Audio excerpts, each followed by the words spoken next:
So if you would like to join us, you are more than welcome to join us on the webpage. You are also welcome to ask us a number of questions. And if you're under the age of 18, you're also welcome to send us questions via kidsquestions@wildearth.tv.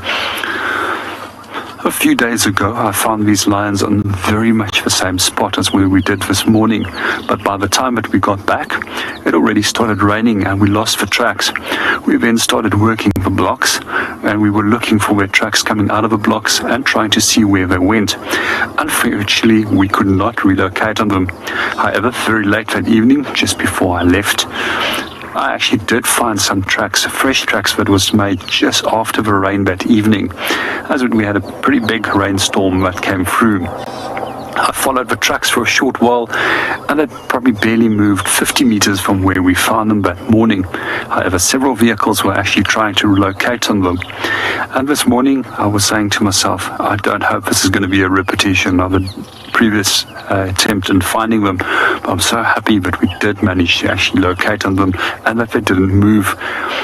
Although there's always fun and a little bit of a challenge into it to actually track them down. It just makes things so much more interesting. Quite often if we do find lions in the early part of the morning, there is a good chance, if it's still cool and overcast, that they are going to move.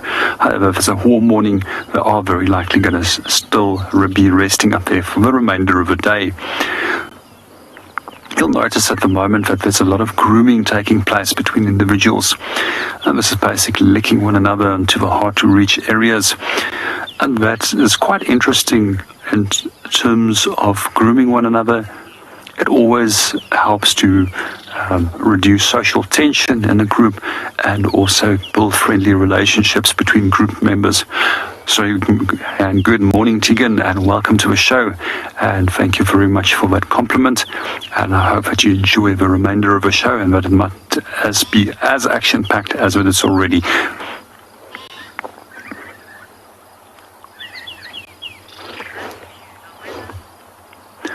Well, we're going to watch our lions for a little bit longer. Let's go and see what the weather is up to here.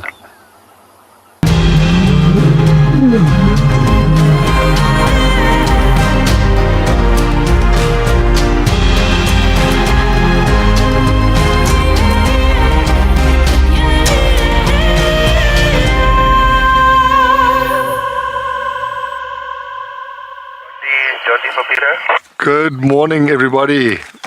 Yeah, how epic is this?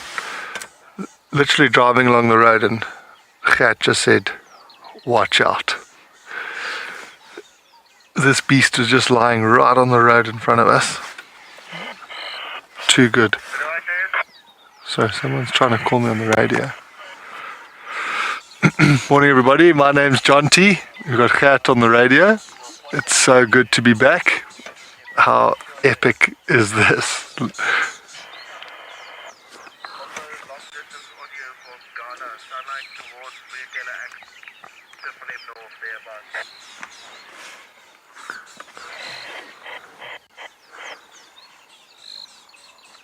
So we literally got here like a couple seconds before we came live. Something's catching his attention. You can see how he's focused off on that side of the road. His ears are forward, so I'm presuming he can hear something.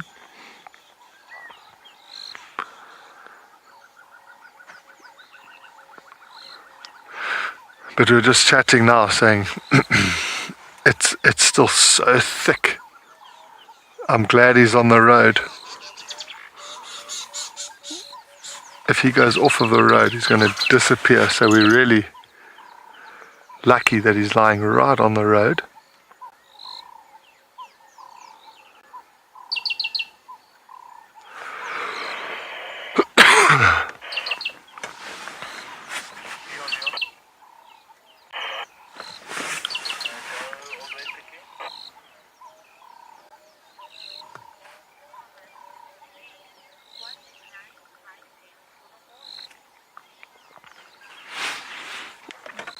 Yeah, Lee, you 100% correct.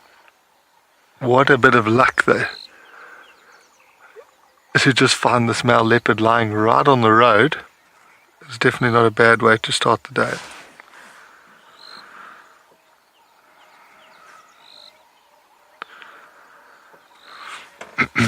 I'm just going to call this in on the radio, just so everyone knows what's going on.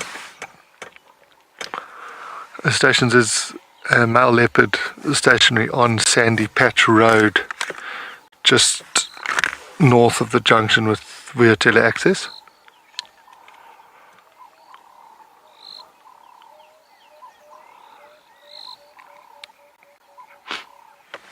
It might be, we might get lucky and be able to spend a bit of time with this leopard this morning.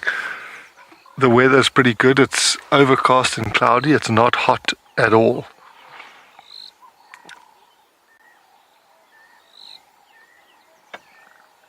So we might get lucky if we stick around here long enough. We'll get to see him potentially do something.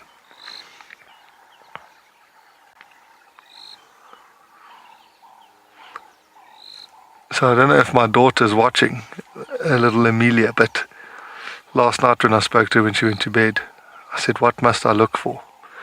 And she said, "Leopard." So Amelia, if you're watching, my little angel, there's a leopard.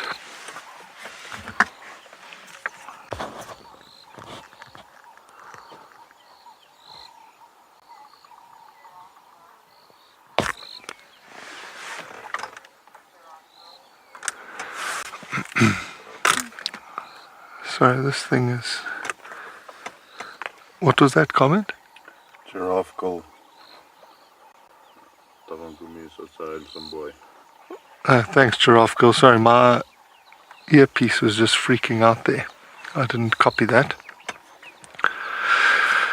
Yeah, I must say, for me, the last time I was here, I really wanted to find him. And we didn't. He stayed off of the property. It is so cool to see him again.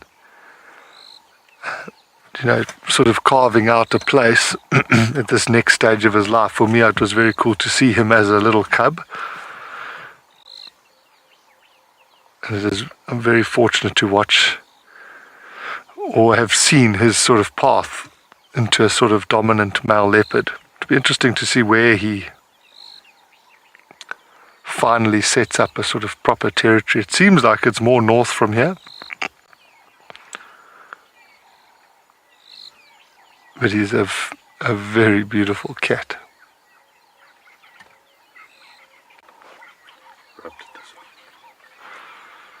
Okay, well, we're going to stay with him. You're going to head to Tessa.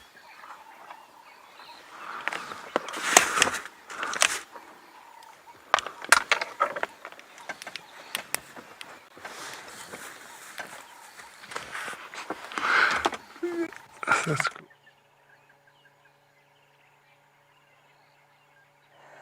So it seems that we are having some very, very ridiculous luck this morning. I found myself another bark spider, and it was over the middle of the road. Now it's climbed up into a buffalo thorn on the side of the road. And I can't believe it. Jonty was talking to me this morning saying, "I hope I found Tavangumi." And I said to him, "Oh, I don't know. He's been around, but in other properties, I don't think he's been back here in a while." And voila, that is how we start our morning. It seems like we're on a roll already, everybody. My name is Tessa. Good morning, everyone. Behind the camera is BK, and we have got some pretty big plans too. After we look at our bark spider and the web, which is actually built across the road at this point, we are actually headed towards Drakensberg Road and the junction with Mablink, because we've heard rumors of a female leopard, possibly Tundi. We're not 100% sure yet, but we will let you know when we get there. And I'm very excited to do that. BK is going to have to duck really well underneath the spider web when I'm driving. So the good news for a bark spider is that it's off to the side, which is where it normally is during the day. You actually can't see it anymore. It's gone so deep into the buffalo thorn. And they build these webs over the roads, especially and between very tall trees, a few meters apart at night. And so it's used to catch things like moths and other insects that are flying through. And then during the day, they actually can deconstruct their own web and will build it again the next night. If they can go back to a solid web, I'm sure they would. But the good news is that it is daylight, and so I'm sure the box spider, having moved off, is going to stay on the tree for the rest of the day, camouflaging as a box spider. And then we'll come back out and build this beautiful creation all over again. I'm going to try my best to go underneath it. I can see there's just one strand that's joining to the ground here. So I'm going to try and go around through there. Megan Edwards, good morning. And I'm sure the box spider says good morning too, although it was very shy this morning. As soon as we got here, it just started going straight up the side and disappeared into the buffalo thorn. So it's going to be very interesting watching us going through the spider web, but I am going to keep going because I want to get to that female leopard as soon as we can. Because it's the area of Drakensberg, I initially thought Tlalamba. There we go, it's gone over our heads.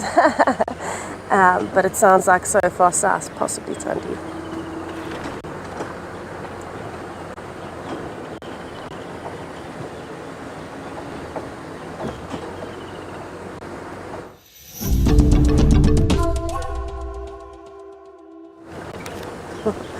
Alright, I'm taking a bit of a detour to get there.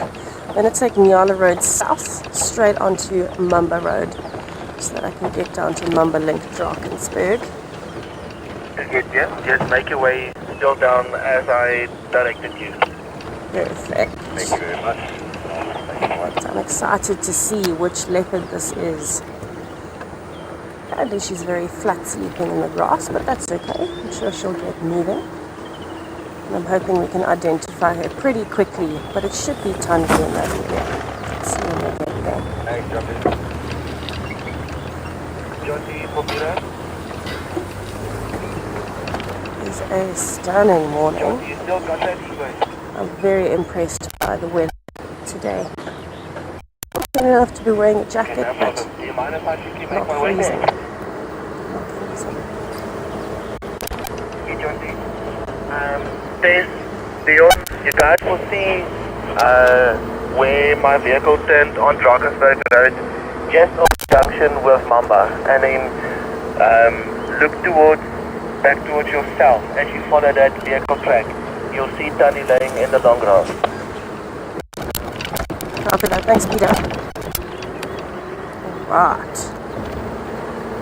What a good morning. It seems like all the action is happening on Juna this morning. It's been a bit quiet for a few days. I think now that the rain has started clearing and we're getting some blue skies, everything's coming out again. We've all had a chance to dry out. I'm sure the cats are feeling very down in the dumps that they were constantly wet for a week. I'm sure they tried their best to keep dry, but even we did, and we still got wet every day.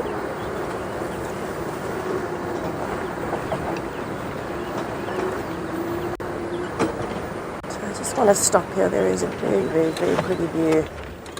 Have a look at that sky with these trees. It's not every day you get to see a sky like this, and it's a nice reminder. Calm after the storm this time. And maybe this is why the animals are so active today. I'm very excited to see what all we can find.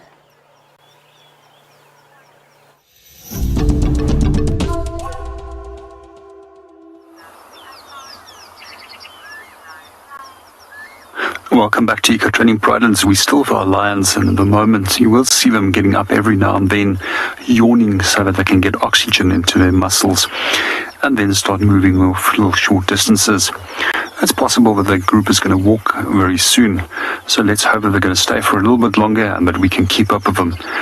It was going to be pretty tricky to follow them through this terrain. One of the things that you'll notice is that they often rub their faces against one another when they do move towards one another. We also see that they will often rub their faces onto objects, and that's a way of marking things. There's a few things that I do find very interesting about their coloration pattern.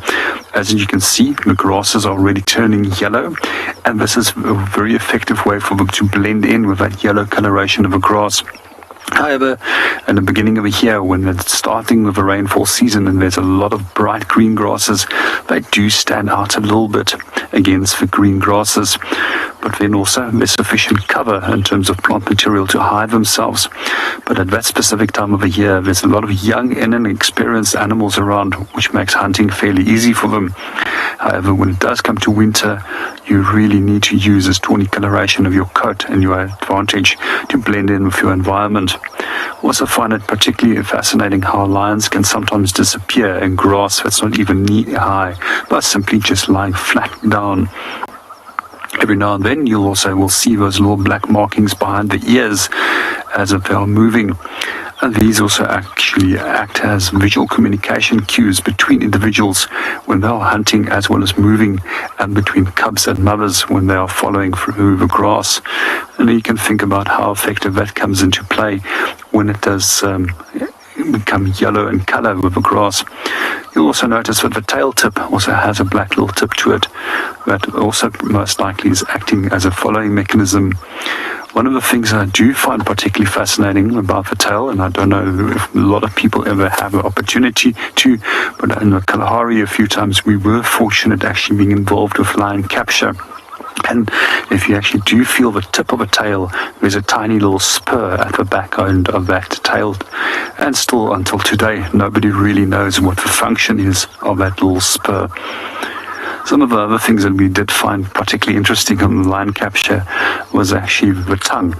And you often will, when you are working with lions, you'll wear gloves. And if you feel the tongue still through those gloves, you'll still feel that it's got like a sandpaper texture to it.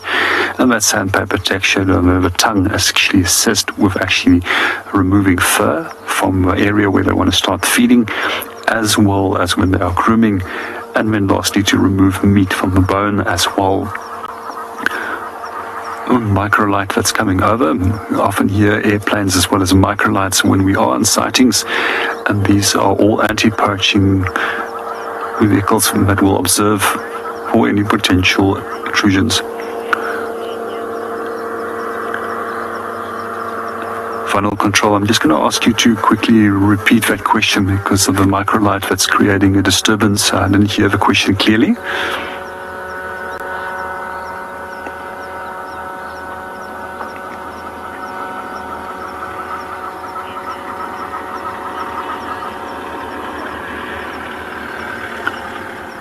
Good morning, Lulu, and Lulu is 10 years old, and Lulu would like to know if a lion is smaller than a tiger. And when it comes to the answer, Lulu, yes, they're considerably smaller. So if we look at lion, the females are in the vicinity of anywhere between 120 to 170 kilograms for a big female. But a big male has a potential of weighing some 240 kilograms in weight. That's also already exceptionally big male. But when it comes to tigers, they can weigh in at approximately 360 kilograms in weight. And if you ever wondered what the smallest carnivore is in Africa, that's actually a little dwarf mongoose, which we found the other day. If you wondered what the biggest carnivore in Africa is, yes, it's lion. And if you wondered what is the biggest carnivore on the planet, it's one of my dream list animals, and that's a polar bear. And they apparently weigh in the vicinity of some 450 and more kilograms in weight.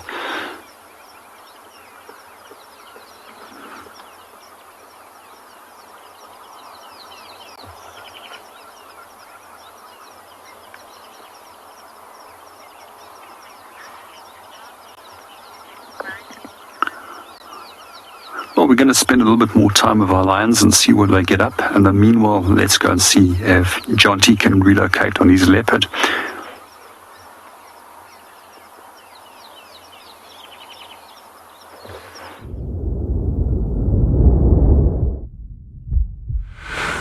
Okay, so we had this male leopard right next to us, lying like a legend.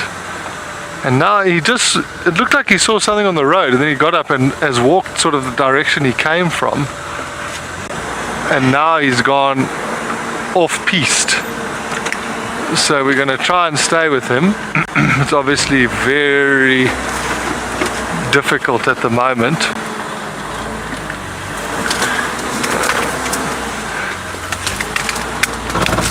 But let's see if Rusty remembers how to go off-road. What's really awesome, through the clouds, the sun's now coming out. And there's this fantastic light starting to appear. So I'm hoping he's going to walk into that. I'm just going to stop here. You can see him there walking towards this big knobthorn tree. Look at the light on that tree. We were just chatting about what he looks like. He looks like he is quite lean, so I think he could potentially be looking for a bit of food.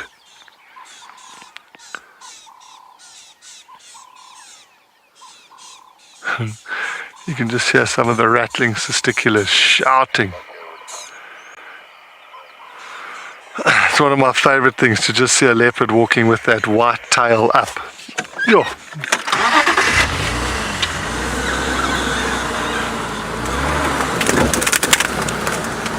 So obviously I'm quite aware there has been a lot of rain, so I'm just checking where we're driving. Make sure, whoa, there's a big hole. Make sure we don't go anywhere where it's still too wet.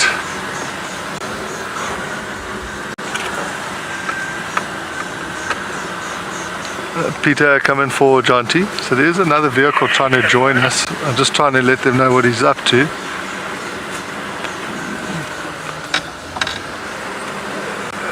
Peter, the smell leopard's now mobile west through the block. You should see my tracks where I leave Sandy Patch Road.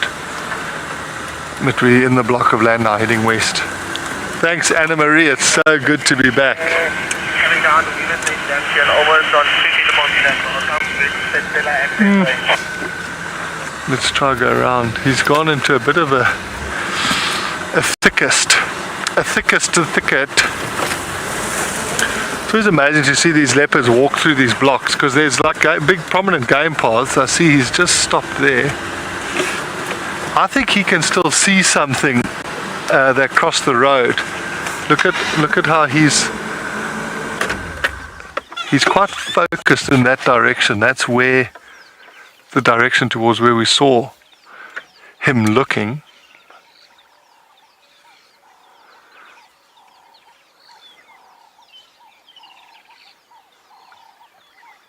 It's beautiful cat. Eh?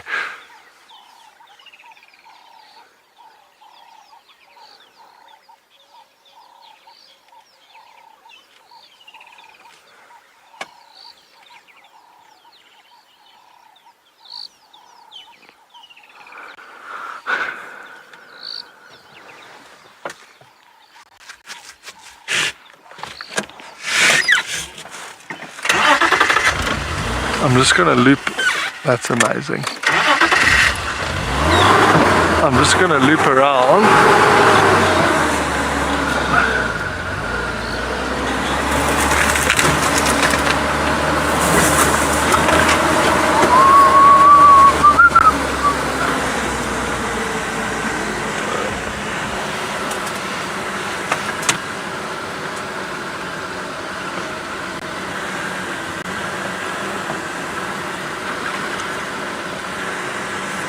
Whenever they're walking like this, you always want to be quite mindful of not staying too close to them. Obviously, you don't want to interfere with them hunting. And like we were saying, he does look like he's a bit thin. Could potentially want to eat something. So we're coming to a road now. This is Vuyatela access, which is what we're approaching now.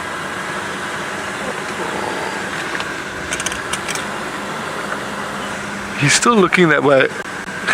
When we came through there, we did see some impala in that area.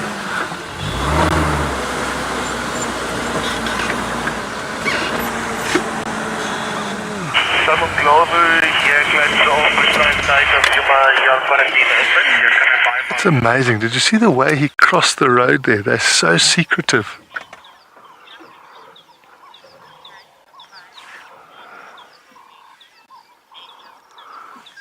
Thanks, Angel. Thanks for joining us for a bit. Yeah, what a radical morning. To start like this with... I can hear some elephants in front of us.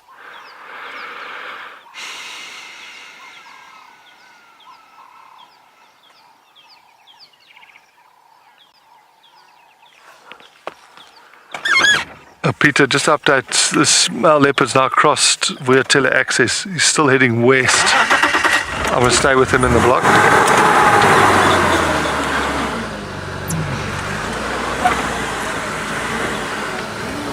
I could hear some elephants up ahead of us, just that sort of rumble. What's difficult now, we can't sort of give this leopard too much of a head start, otherwise we're going to be lost.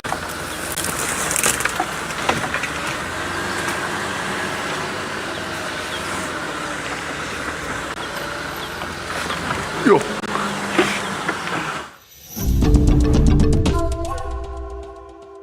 Good morning and welcome back to Eco Trading Pridelands. I'm just quickly repositioning the vehicle, but we can just get you a little bit of a better view on one of the lions that we found this morning. We did find 5 of them, and they're all part of the Ngati Pride breakaway.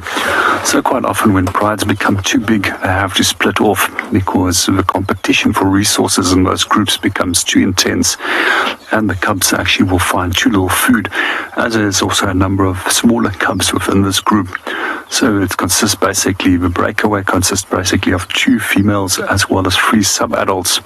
And when it comes to aging them, we can very quickly separate the adults from the sub-adults by looking at the nose color, where adults will have dark black noses and sub-adults will actually have pinkish noses.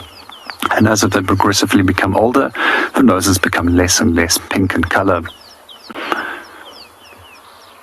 At the moment, they're just resting and conserving as much as possible energy, and every few minutes you'll also see them getting up and then repositioning and going to lie somewhere else.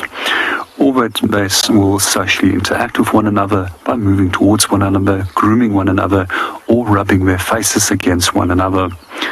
I find it particularly interesting on warm days that they tend to always come and plonk themselves down on top of one another's. However, when it's cool, for some reason they give one another a lot of space. It just doesn't make always sense. A few things that we did mention about the lions a little bit earlier is a coloration pattern behind the ears, and you'll most likely see those little black ears flicking about. And the black behind the ears are often used as visual cues when it comes to following one another in groups.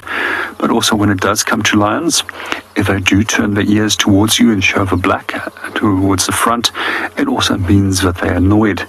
That's quite a good visual cue to learn as a guide when you want to decide if you're actually in animal space or not in animal space, and if they're happy or not happy with you. In these cases, these guys are very happy with us.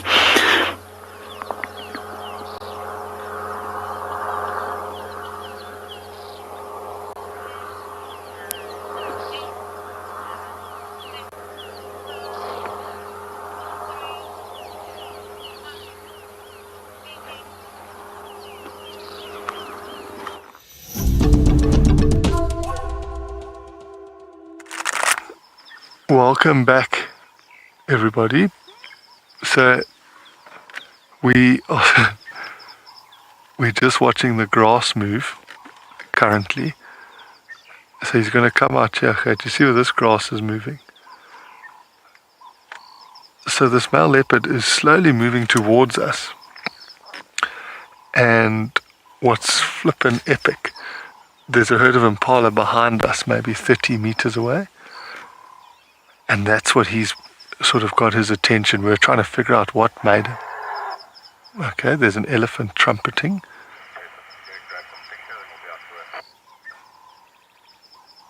But look at this, how he's walking through the grass. So I might have to chat on the radio. There's another vehicle trying to join us here.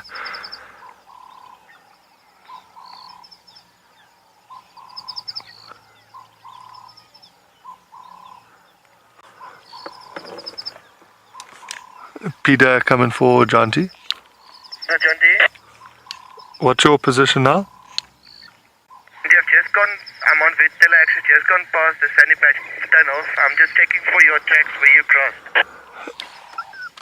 Okay, copy. I've got your audio. If you head west from where you are now, you should get me.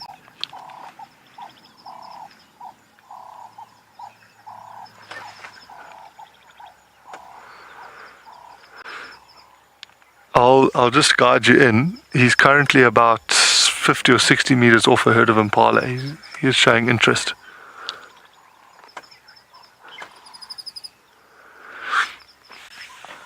You can see how he's focused. Tell your Land Rover, I've got your tracks here. See you now. Copied. You can see, look at that. The cat's zooming out like that. Look how easy it would be to miss this leopard here. Even that we know he's there. If you glance your eyes over, you miss them. It's incredible how their camouflage works so well in breaking up their outline.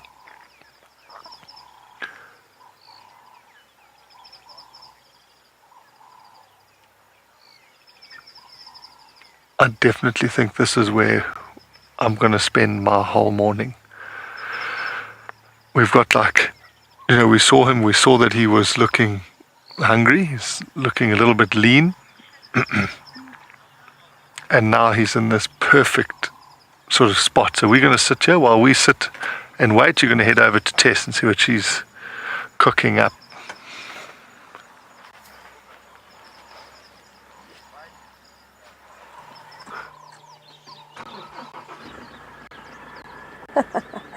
It's a leopard's kind of morning, everybody. Have a look at the beautiful princess. Isn't she stunning this morning? There were actually also some impalas here, so it seems that Tavangumi and Thandi are on the same wavelength this morning. Perfect weather for hunting. Oh, where are you going, girl? But unfortunately, Thandi chased them off. She didn't manage to get close enough before they spotted her. She has been moving quite a bit, so we're going to have to try and keep up with her. I'm very happy that she gave us the glance on the log, though. You just see the grass moving, that's how long it is. I'm just checking.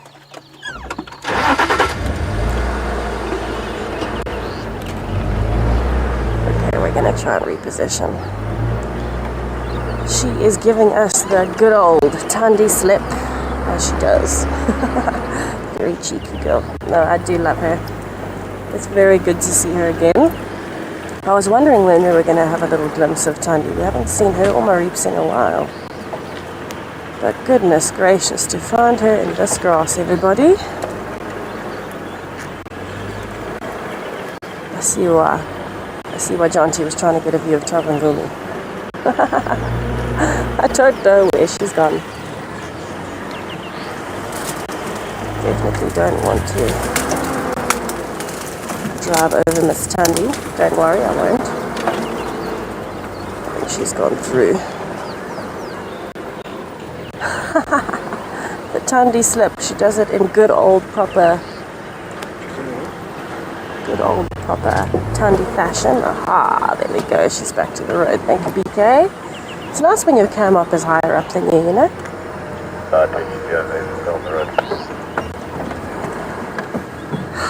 Hey, big girl. There she goes. Bye, Dion. Alright, let's see if we can get to follow her a little bit. She looks like she's going straight towards Chitwa and Chittakatlan. I wonder if she's going to give us the slip again.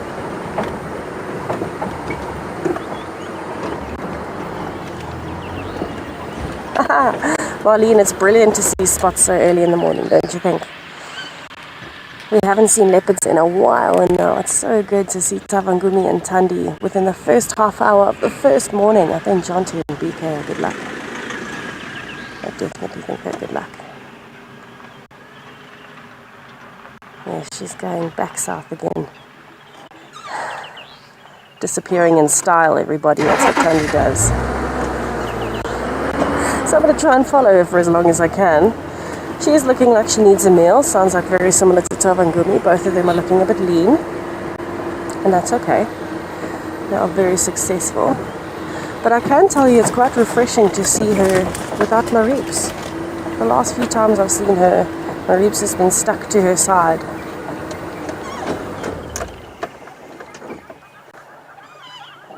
Oh, Yes, she's definitely starting to look for some more food. Unfortunately, she chased those impalas.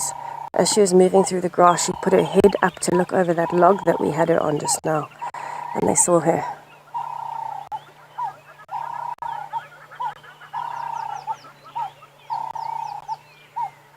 I love how elegantly she walks.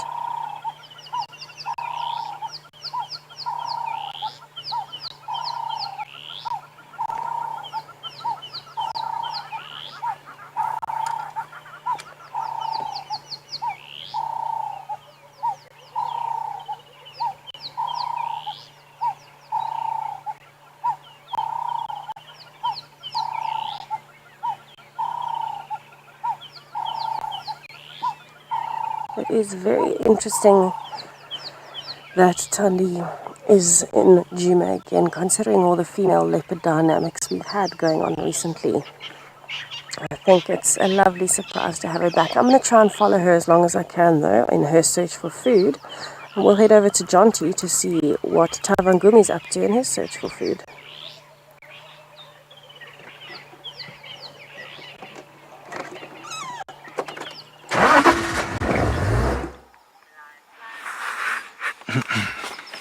Thanks, Tess. He's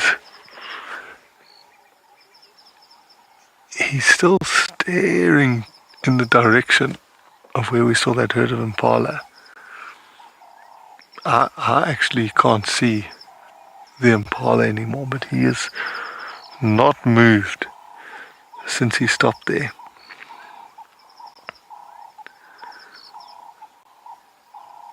It's pretty cool what Gert's doing to show you, like, staying focused on him through the grass. Now he's lying down. Oh no, he's moving around.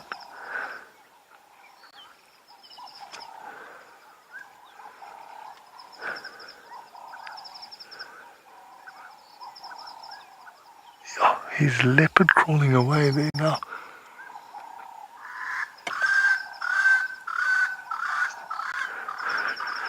It's lucky that the grass is so tall. You can just see where the grass is moving, where he's moving. Hopefully he's going to do a loop around the front of the car. It's so difficult this time of year because if you give him too much of a gap where you can't see him, you will lose him completely. So we've got to tread that fine line of staying close enough so we can watch what he's doing, but also not to interfere. I presume it's too far away, but there's elephants trumpeting in the distance.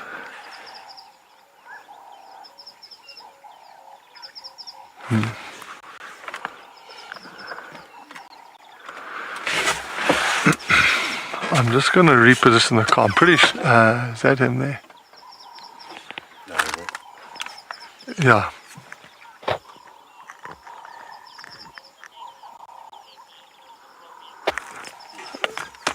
Rolling Rob. Tavangumi means basically Klipspringer mountain. There's a place where he was a young cub when he first started spending time away from his mom. There's a place on Singita called Tavangumi Koppies, which is a little rocky outcrop, and that's where he spent a lot of time, and that's kind of where he first started scent marking, actually. So that's where he got his name from. So it looked like he was walking in here.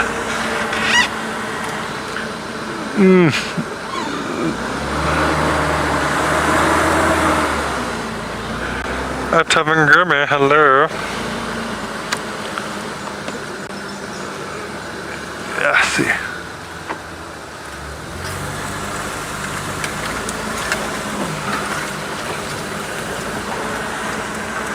Now we're looking sharp. We've got another vehicle with us, Peter.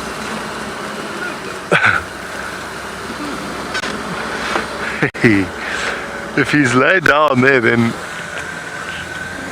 we're going to drive right past him.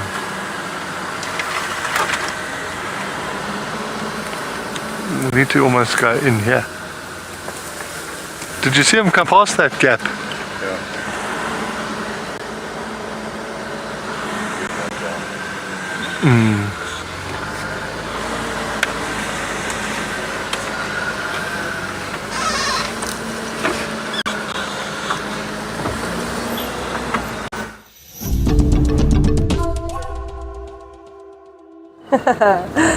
Good luck, John T. Once the Tundi slip is given, it's tough to keep up. So we have actually got Tundi still. We're following her, but the grass is so long. Let's see if I can get the gap. There we go. So every now and then she's just sitting and thinking a bit, and then she moves. We've actually changed direction. We're now headed towards Cheetah Cut Line. We were going south, and now she's turned east.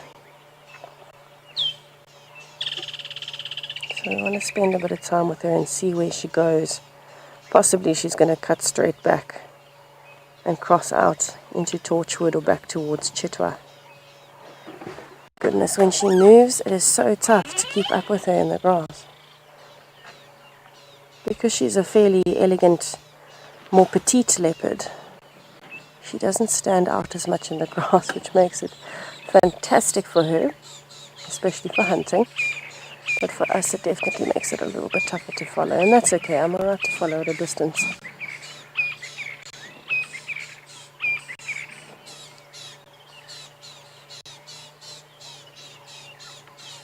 You can hear the birds are around calling now. They've seen her. I have definitely seen her.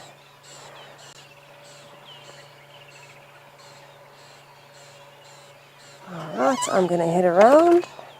She's moving off, straight east still. Yeah, but she's going back towards Cheetah Cut Line. Let's see what we can do. It'll be lovely to have her out in the open on Cheetah Cut Line. Oh, it's handy. I have to watch her through a gap until I can get around.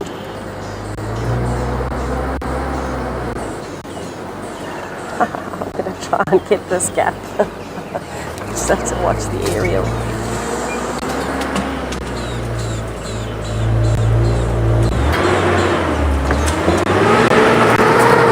Yay! Let's hope we can catch up.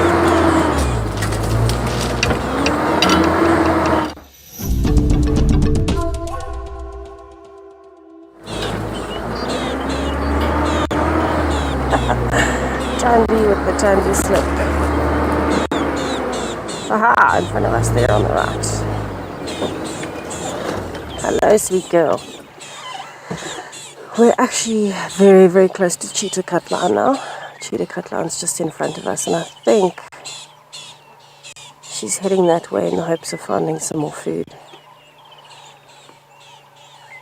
You see her tail is quite alert at this point.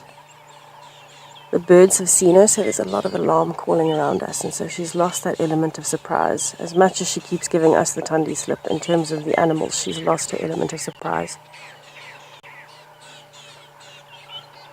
So she's trying to stick to the brush as much as she can because she's walked through so many open areas, and as she's walked through each, the birds have just started going on all sides.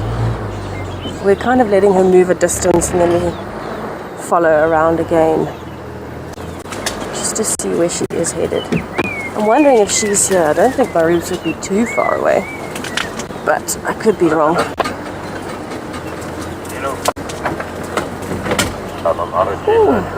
that is long grass. Oh, there she goes there.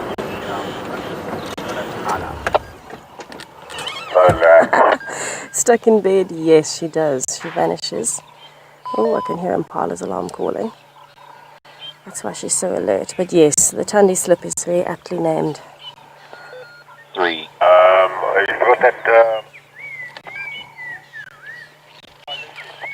I wonder where she's going to go from here.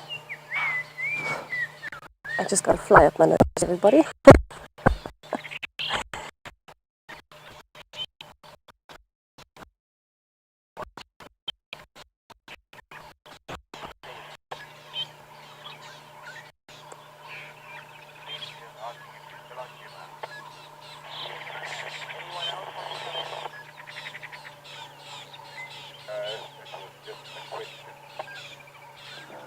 Okay, she is moving through the thickets again.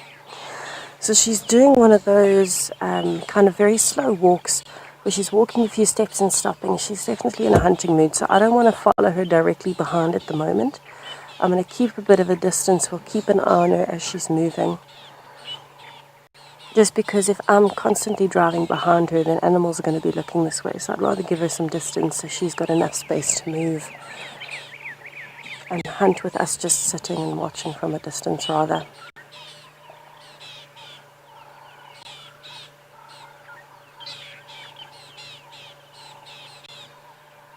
Now she is moving very slowly. She's paused for a bit. It looks like there's a dead tree.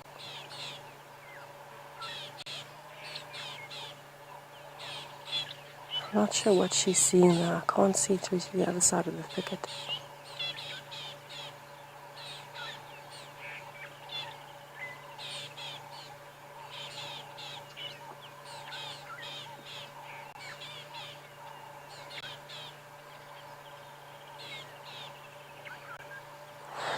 Dr. Rocky, leopards are adapted to a solitary lifestyle.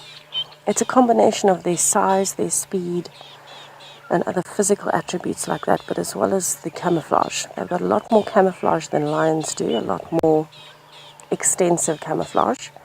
And the reason they'd be hunting alone is because you can imagine for Thandi, if she's got herself, Maribs, maybe Kuchava, Tlalamba, all of these leopards, if they were in a pride or a family, it would be much harder for them to, one, catch enough food for everybody at the same time. Because of a leopard's size, they go for smaller prey than lions. And two, it would be harder for them to sneak up on animals because of the increased amount of movement. So they've specialized or adapted to hunting on their own. They'll hunt something fairly big, something as big as a kudu, if you're very, very lucky, as a big male leopard. And by hunting alone, you've got a much quieter approach. You can very safely and very easily hide the kill on your own without drawing too much attention once you've made the kill. And three, you've got more food for yourself that lasts longer. So it's just more energy efficient for leopards because they're smaller to be hunting on their own. If you compare that to lions, say the Talamatis, much bigger body size, so they've got to hunt together just to get enough food because they're slower than leopards, they're bigger than leopards, and so they need a lot more food and they need to get a lot closer. And so it helps if you've got an extra bit of manpower, which Thandi doesn't need. She is the perfect killing machine all on her own. She's fast enough, she's small enough, but she's strong enough and agile enough, and definitely well camouflaged. Okay, she seems to be sitting still for quite a while. I'm going to try and go around on this side. I'm actually going to be driving away from her and then back around so that I'm not driving straight in the direction where she is, because that wouldn't be the best idea. It wouldn't be the most sensitive thing to do. It is honestly so lovely to see Miss Thandi. I don't think I've seen her. I don't think I've seen her without Maribs in... I think the last time I saw her on her own actually was in September. And then I also saw Maribs on his own. So I've not been lucky enough to see her on her own very much. Alright. She is moving again. I need to try and keep up.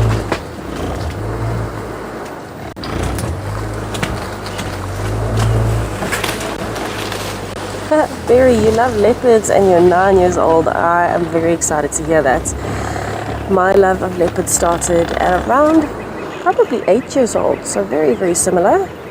And that makes me quite happy because I think the more you love them, the more aware you'll be of everything that's happening around us in the world in terms of nature. And I think that's a wonderful thing to have. Very happy things to come, very happy things to come. Alright, she is coming to us slowly from the right. So I'm just going to check and see what she's doing before we reposition again.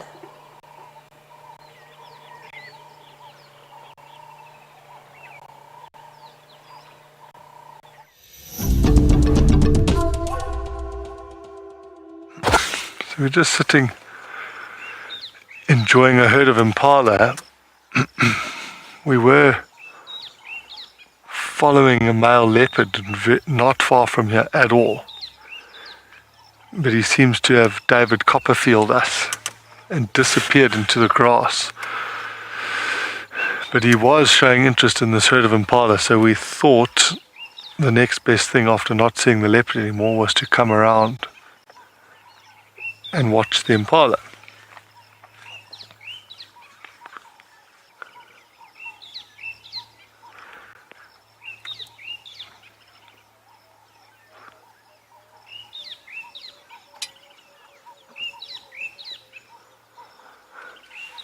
They might help us, more eyes and ears to look for the leopard.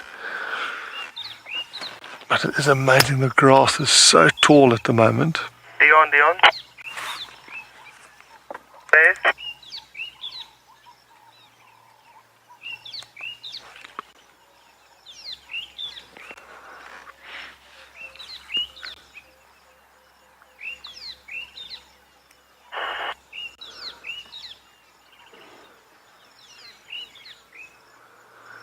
I do feel quite bad. Another vehicle came to join us.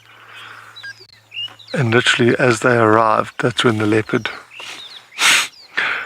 vanished.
The Queen is very intent on something here this morning. We can't see what she's looking at, but she has not moved from this position in about 2 minutes.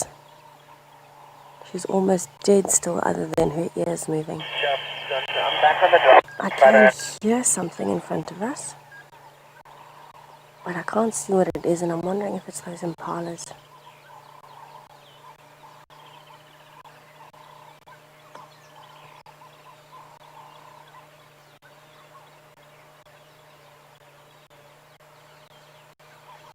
If you listen, all you can really hear predominantly are bird calls.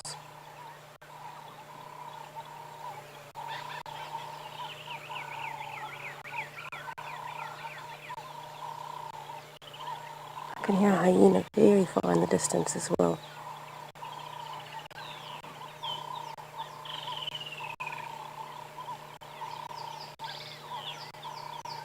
I wonder what she's thinking. There must be something fairly close by if she hasn't moved at all. She's not moving her head to look around, she's just moving her ears. Very well camouflaged in the spot that she's in.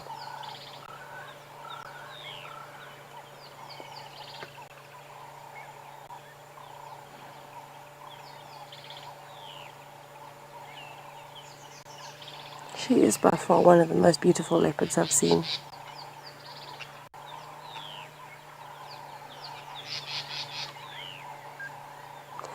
Rema, it is wonderful to see how her rosettes stand out in the grass.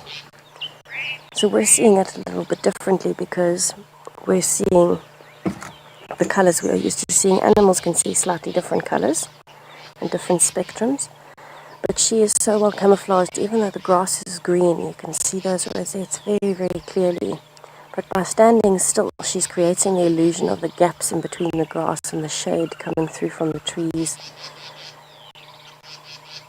And so if she sits still for long enough, something might walk right past her without noticing that she is there. But then something as simple as moving her ear could give her away.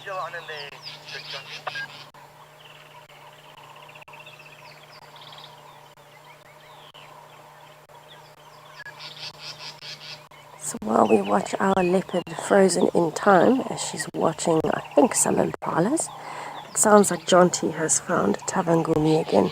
Let's head over and have a look.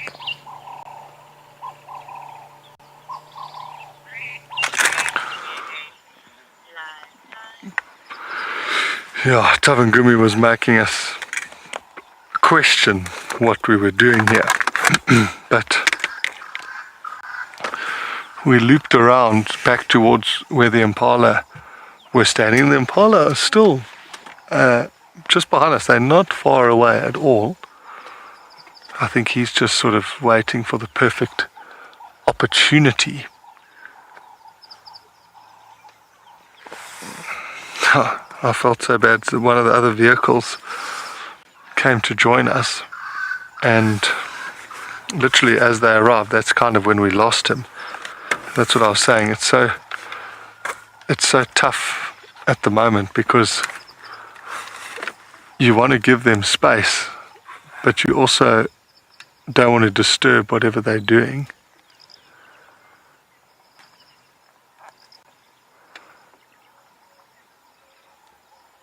And in this grass, you can't even give them 10 meters because they just disappear.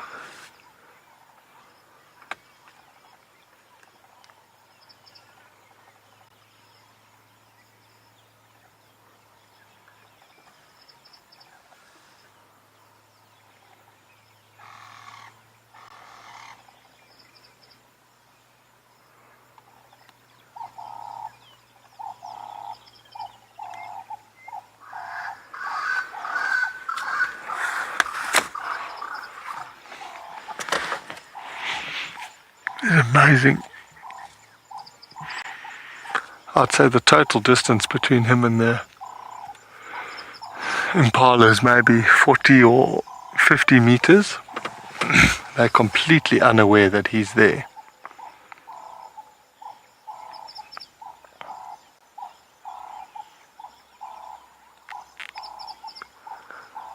Perhaps he's just cleaning the tools, preparing them before. I'm just going to check with... Is that Peter driving around? Peter, come in. Sorry, Peter, did you come back into this area with Tavangumi? That's a nice one. Copied. I've got your audio. If you head south and west from where you are, I'll just direct you in. Johnny, I'm going to stick to the original 2-track and just follow where I last left you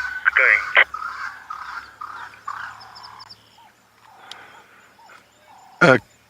It might go quite a bit further. If you just head south from where you are now, you're not too far from where we are. If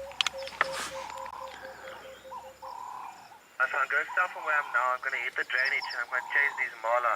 It's fine, I'll quickly come around. Copied.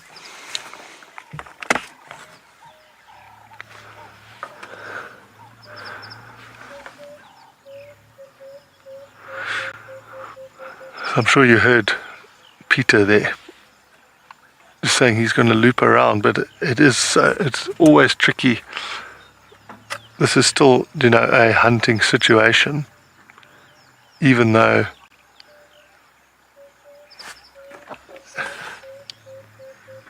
can you see me? I'm to your left. See your aerial there, yeah. Now I'll quickly come around. Otherwise I'm going to chase those mala. Copied. Even though Tavangumi's just lying here grooming himself, he's still definitely interested in these impala. So, you want to position yourself so that you can still see the leopard, but also not spook the impala. So that's why Peter's going to do a nice big loop.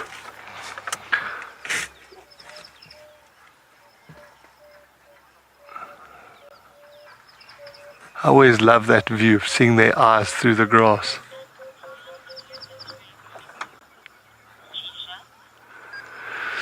Tisha, in this area there definitely would be the bulk of the leopard's diet.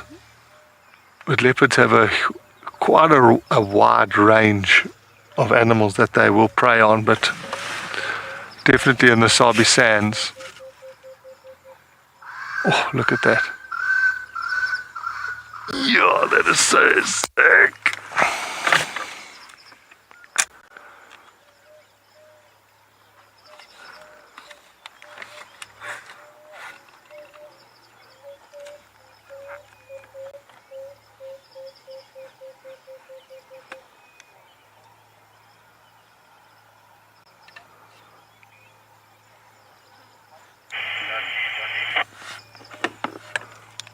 Go ahead.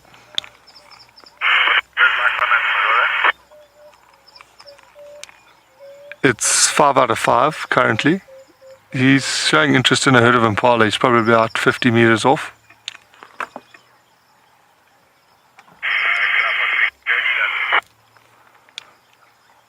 Affirmative. If you head towards Sandy Patch Vuyatela access, we'll call you in.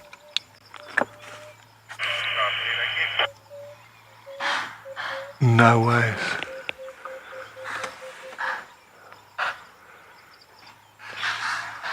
That is such a bummer. I don't know if you can hear that. The impala snorting behind it. I don't know which impala spotted him. But look at the leopard's behavior. It's so interesting. We're going to have to stick with him now. But I can't believe they spotted him. Damn. Now we're going to have to work. Peter, his impala have spotted the leopard. He's now mobile back towards the drainage line into that drainage line where I last saw you. There's a log. Yeah. Alright. It's amazing that the impala spotted him. I really thought he was still completely concealed. Whoa!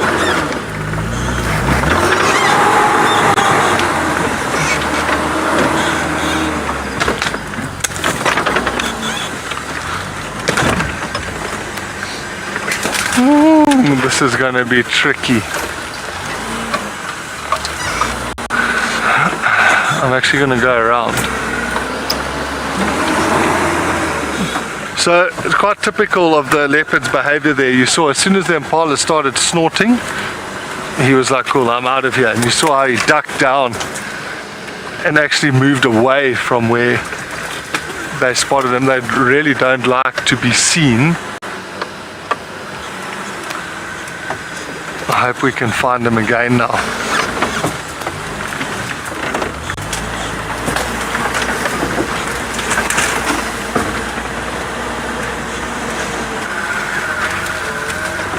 There he is there. So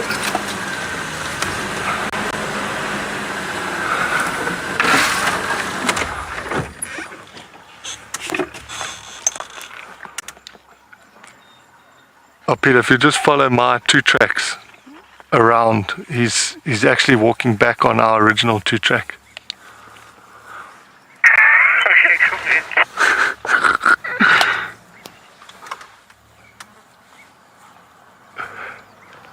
So while we try to stay with Tamangumi, you're going to head over to Tessa.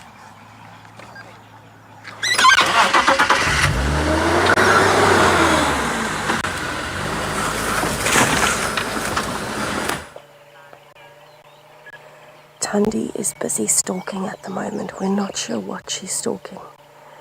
But look how carefully she's moving. She is in slow motion at the moment, trying not to make a single sound. I'm actually turning my radio off because I don't want to interrupt what is happening.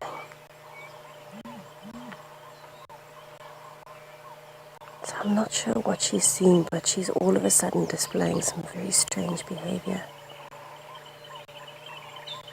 I think she's trying to reposition.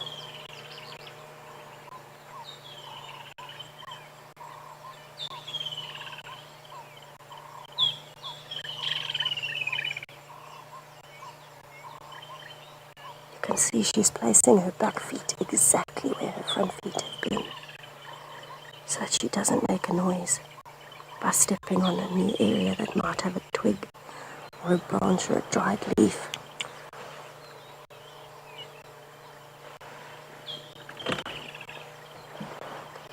I'm gonna have to try and move out of the frame just now. We still don't know exactly what she's looking at. It sounds like there might be maybe a bachelor herd of impalas, because we heard a few clashes that sounded maybe like horns. But we're really not 100% sure. We can't see past the silver cluster leaf thicket.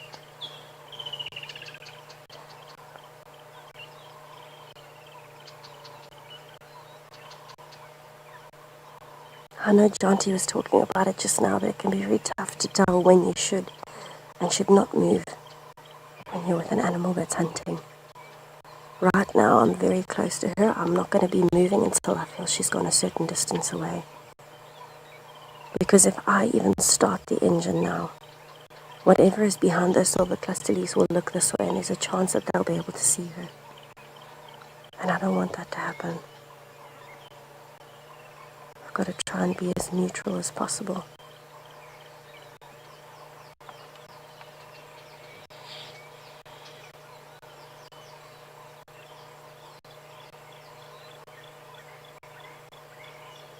So she's repositioned sufficiently again. Now she's happy to sit and listen.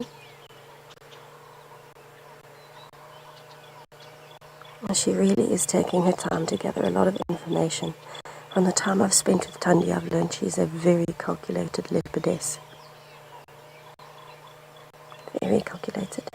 She likes to take ample time to make her decisions, gather information, and move as slowly as possible. It's something that I hope my Reeks will pick up one day.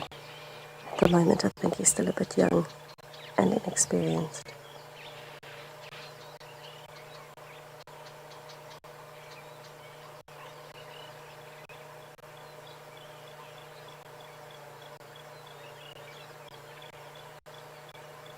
I'm so desperate and excited to see what she is seeing, but I don't want to compromise her position, so we have to be patient. Bit of a tough game, but so worth it.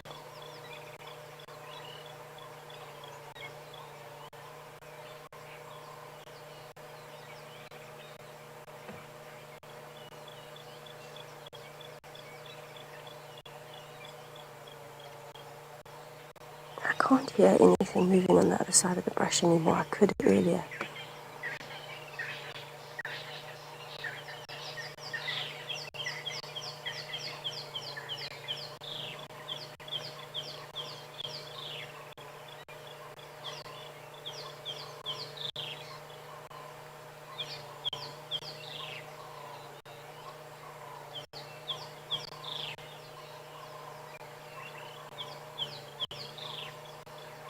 She is moving herself a lot more freely now in terms of her head.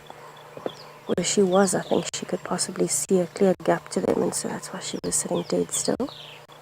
Now that she's moved to a new position, you can see she's moving her head quite freely from left to right, not just her ears anymore. So whatever it is also moving. And that's why she feels confident enough to keep her head moving.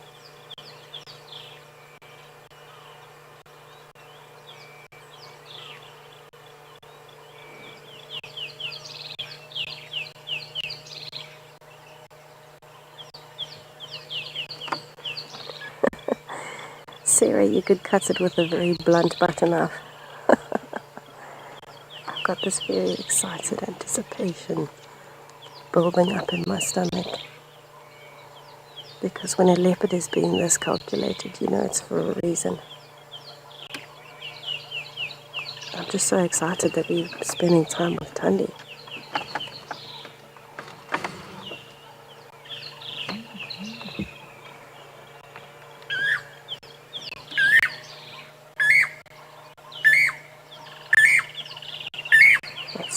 See my head a little bit. I just need to get a blade of grass here. I'm being attacked by hairy caterpillars, everybody. I've got about 4 on me. It's one of those situations where I'm trying to keep my cool. But when you get a hairy caterpillar on you, it spreads like wildfire. show one to you.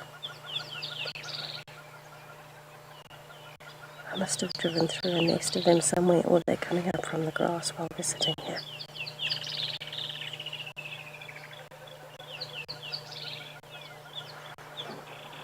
I'll take a brief break from Tundi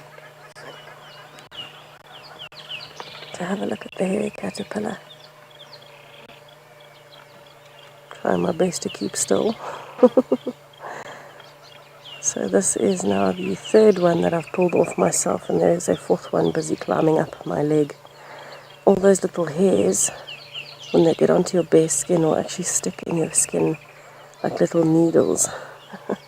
So I have got very itchy hands and legs at the moment, everybody.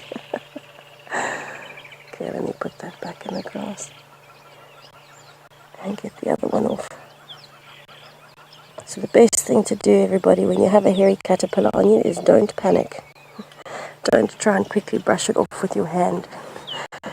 Try and slowly get it off with a stick, because if you spread those little hairs, it feels like a fire. Alright, we're going to sit here with Tundi and see what she decides to do from here.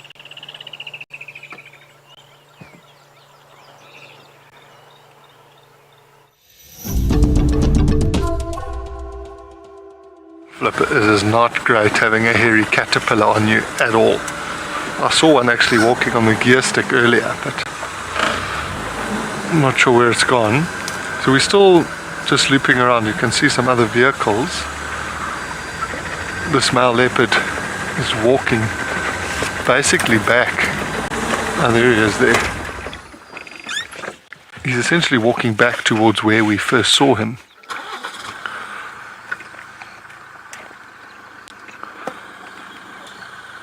Which is super interesting. I mean, we're just sort of playing over what happened. We're just chatting about whether or not the impala actually saw him, or if one of them maybe saw him, or if they caught his scent in the wind. There's hardly any breeze to speak of, but it was interesting because there was a few alarm calls, but it definitely wasn't like that incessant alarming. But quite typical to see of the leopard. He was like, okay, cool, they're busy shouting, I'm going to leave this area. Let me try and do a loop around and see if we can get another shot. He's just stopped now. It's so tough because he's inevitably going to just keep on moving.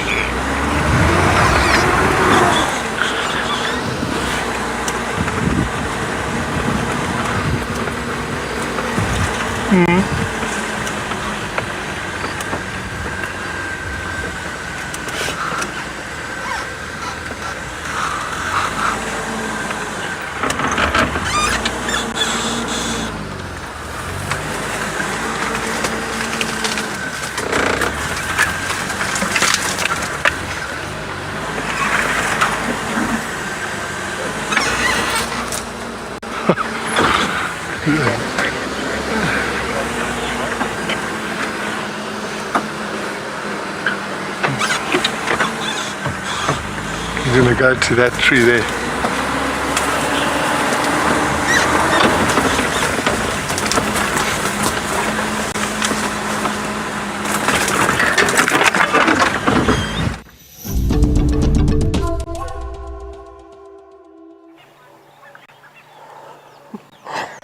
Tundi is attempting to give us the Tundi slip again.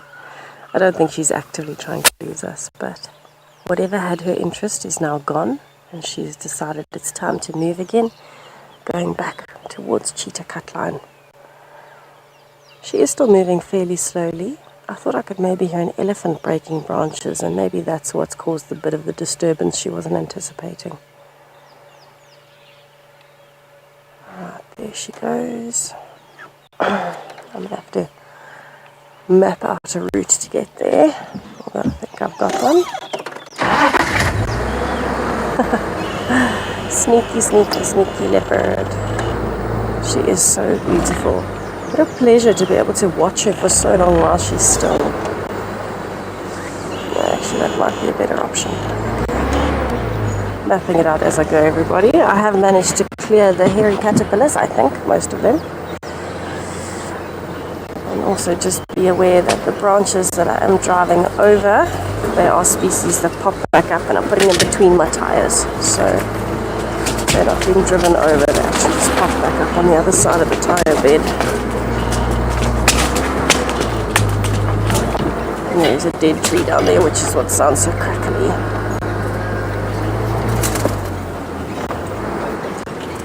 Right, where are we going?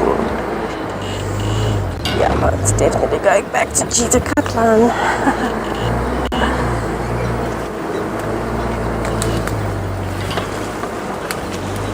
Oh, she is beautiful.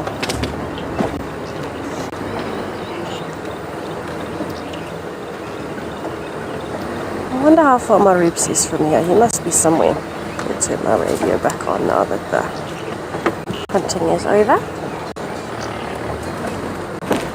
Whoa, there's a big tree there. Oh, hello.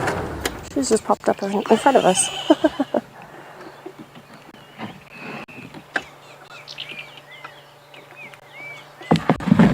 Sorry, you might hear some strange noises, everybody. I'm just fixing my earpiece.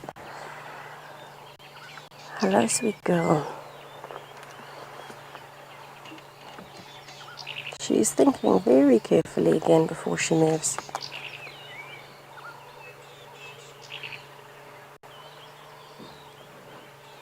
I'm not seeing anything down in the clearing where she was looking. So whatever was here has definitely moved off. It was almost an immediate, you could see a change in her posture, in her physical kind of communication.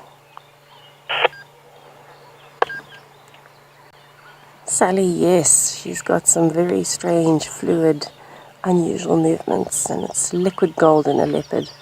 But you could see the change in her body language. She's now back to stalking again, or she's kind of looking very flattened in the grass. But as soon as whatever it was had moved out of her line of sight, she immediately sat up straight. She started scratching her ear. She scratched her claws on a tree, and then she walked in plain sight. So I'm not sure what's caused the change. But I'm going to have to try and go around this tree here. See if I can catch up with her. The easiest way is actually just going to go through there. What a morning. This is so exciting. I think this is the longest I've ever spent with Tundi in one go. Beautiful girl. You can see why she's called the queen. She absolutely is one. Go through there. I can see where an elephant's been walking through here, so there must have been elephants in the area. Seems Jonty and I are mirroring each other today while I'm trying to get to Chandi. I'm going to send her over to Jonty, who's working hard to get back to Tawangumi.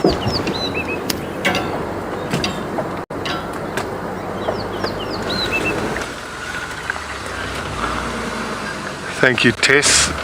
We are with him, so it's so funny, we've actually just gone back past where we originally saw him. He's heading sort of north and east. I'm hoping he's kind of coming up onto a bit of a ridge. I'm super hopeful that he's going to go and climb a tree. And that's based on nothing. That's got nothing to do with his behavior, that's just what I'm hoping for.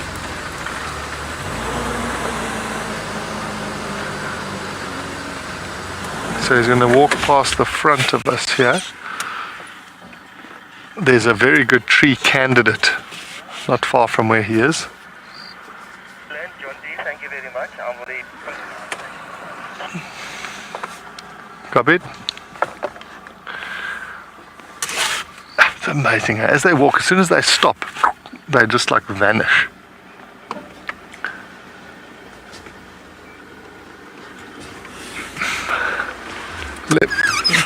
I'm just going to move the car. There's another vehicle with us in the sighting. Also trying to follow this leopard.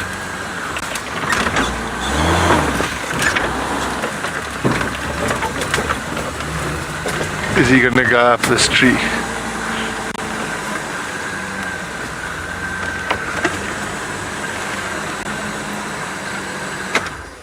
I said, it'll be too good.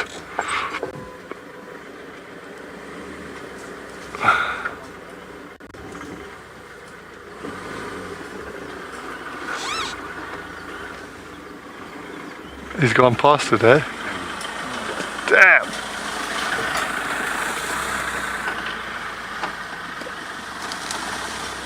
So, he didn't do it for that one. It looks like a termite mound behind that. Maybe he's going to go up there. Often you'll find leopards, especially when the grass is this thick, they'll try and get sort of little vantage points that they can scan their surroundings, but how good would that have been? I drove some guests with a friend of mine, Don. Oh, he's up on the termite mound. Be careful, yeah. Oh.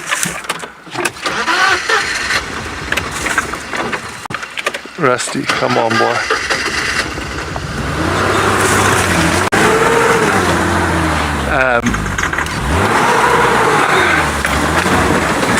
Well done, Rusty.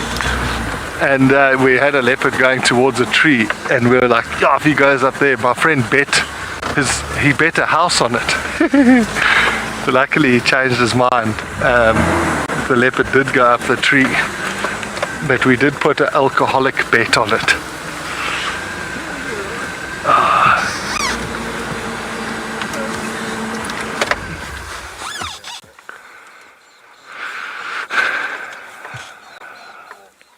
Sometimes with male leopards, especially up on these termite mounds, so he's just come off of a termite mound here. They will go and investigate if there's any warthog burrows.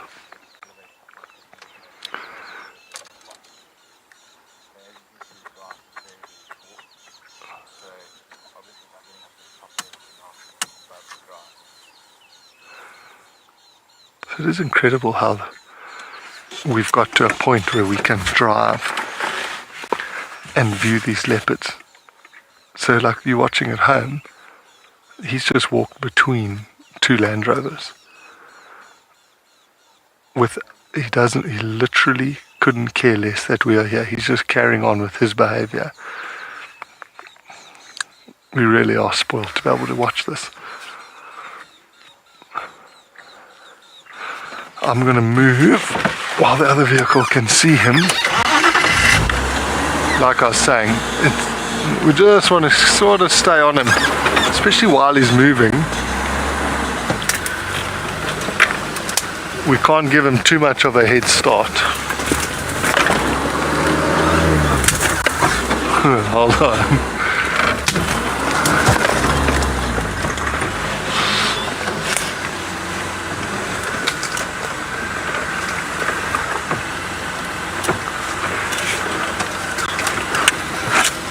While we try to loop around, you're going to head over to a very rare sighting. It's of JP.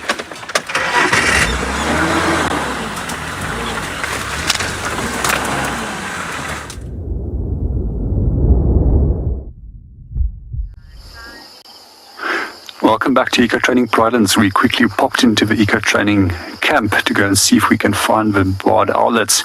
We've been very lucky to actually find all three of them again this morning. We thought that we might actually come and share with them with you, as that we love them so much, and we hope that you love them as much as that we do. They are so fascinating to watch, and especially when they're busy hunting. There's a few things that I do find particularly interesting about them, is that they do lay clutches of eggs. It's normally 2 to 3 eggs, and they generally find that 2 of those 3 chicks will be raised successfully. However, in this case, for the second year in a row now, they've actually raised all 3 chicks successfully. We always wonder what happens with them, and quite often what we do find with young birds is that they will be in the territory or the home range of the parents for quite a while, and thereafter they have to disperse. And that dispersal behavior is to prevent that interbreeding takes place within that population. And it depends on the species, how far those birds will actually move off. And that's actually what makes ringing so fascinating. If you actually can have the birds ringed and regularly recaught and resighted, and if you get the numbers of those rings, it tells us a lot about their dispersal behavior. There's also a number of other methods how you can actually look at dispersal method behavior. And these days you can even put tiny little microchips and things onto birds and even insects and follow their behaviors and their movements. As to come back in terms of a nesting behavior, if you do find them ever, that you see them starting to pop into an area close by to you, into a tree where there's a natural occurring hole, that's most likely the nesting hole that they will be using. Good morning, Lisa, and welcome to the show. They are very cute, and we just hope that we can get the other two on live as well, and we would love to show them to you as well.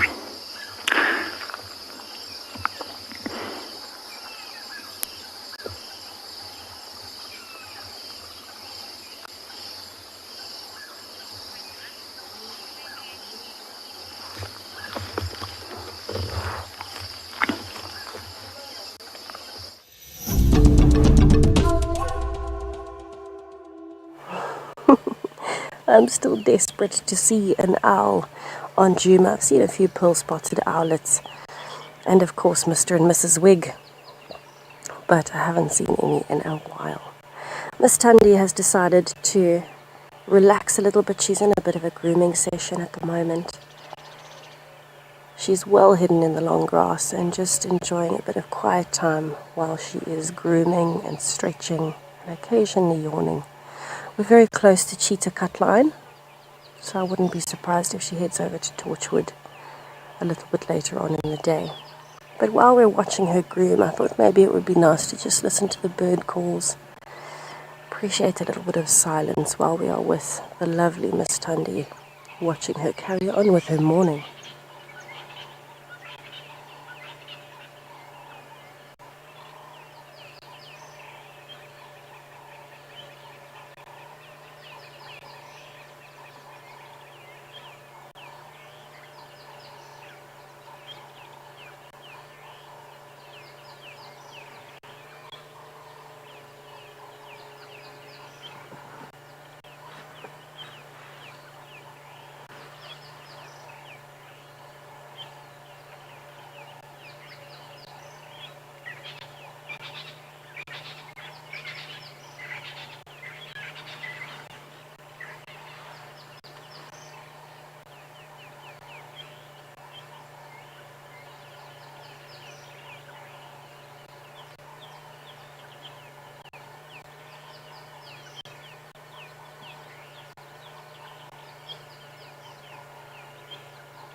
I think it's an absolute treat to be able to spend time with her while she's so relaxed. It's definitely the most relaxed I've seen Miss Tundi in all the time that I've spent with her. She's definitely nice and chilled today.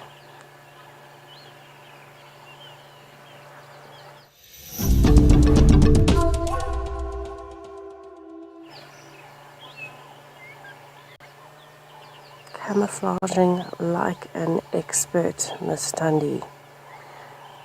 The only reason that where she is at the moment and her body, the only reason it catches your eye is because she's currently grooming. If she were sitting still, I could drive past her at this distance and very possibly completely miss her. But we're relaxing at the moment. Just to give you a bit of a recap, we're now very close to cheetah cut line. It's maybe 20 meters in front of the vehicle. And she's just decided everything else has moved. It looks like there was an elephant in the area feeding, and maybe that's what chased her impalas away. She's decided it's time to relax. So she's been doing a very thorough grooming session of her paws, of her back legs, of her stomach, and a little bit of her face.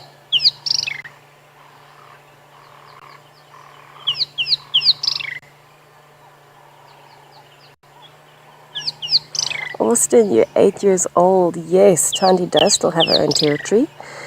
she's predominantly always been seen here on the eastern side of Djuma, close to Cheetah Cut Line, and a little bit further south. Bear in mind, she has given up parts of her territory over the years for her own cubs as well, especially the females, but she does seem to have her favorite areas, and that's all within her territory.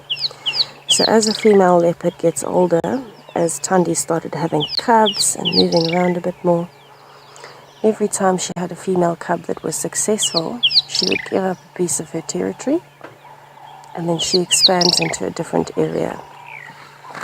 So she's definitely still got her territory. It's also where Maribs is at the moment. He's certainly taking advantage of his mother's territory. And, excuse me, and I think she's going to have this territory until she dies, to be perfectly honest. She's an old girl now. She's on 15 years old, just on 15.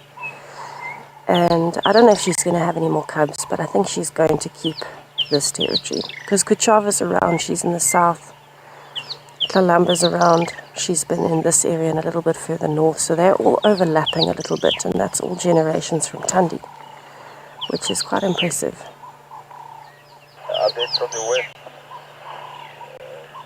I wonder where Maribs is going to go. That for me is going to be a very fascinating transition, watching where and when Maribs decides to leave and become fully independent.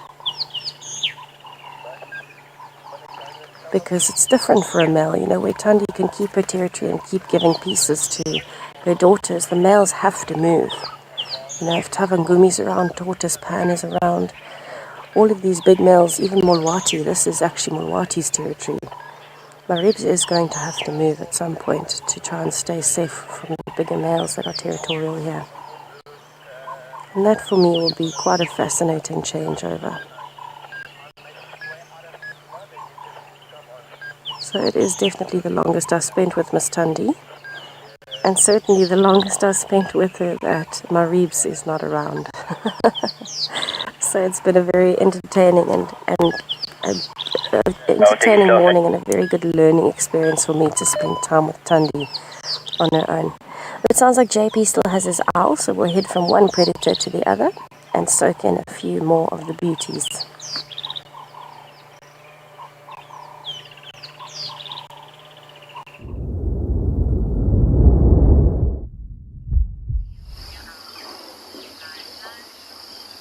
Welcome back to Pridelands. We're still with our African barred owlet at the moment. I wonder what's going on today. Is it maybe the cold temperatures which is making their prey a little bit slow, or if they're actually just full at the moment? Because generally when we do watch them, they're always busy eating. Yesterday afternoon, when it was really, really warm, they actually made their way over towards one of the bird baths in the camp as well. And they went to go and enjoy a little bathing session there. All three of them was in the little dam, busy cooling themselves down, ruffling their feathers and then realigning them. At the moment they're looking very, very serious down to something at the ground. Maybe we get lucky and see them making another little kill. If you are wondering what these tiny little owls do feed on, they tend to feed mostly on insects. We also find that they go for small little reptiles. In some cases there's even records of where they've taken small little snakes. But most of the adult feeding generally takes place in the nighttime. However, with the young, I've always seen them feeding basically in the daytime and overcast days.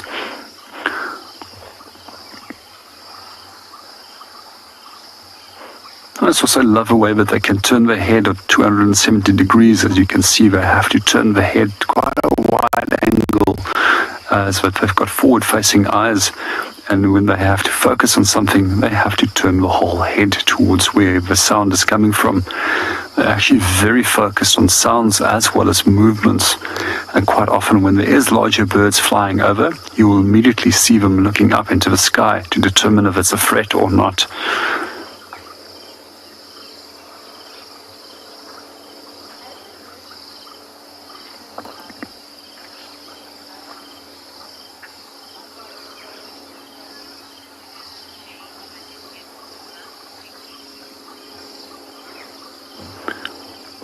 Good morning, Pinky, and welcome to the show. And Pinky's question is, does the coloration of the feathers change when they do become older? This is pretty much the color that you will see with them. And if you do ever go to the Eastern Cape region of South Africa, we do find a different subspecies over there that I have seen in the past. A little bit different in color, but very, very slight difference in the coloration pattern and the intensity of the color pattern.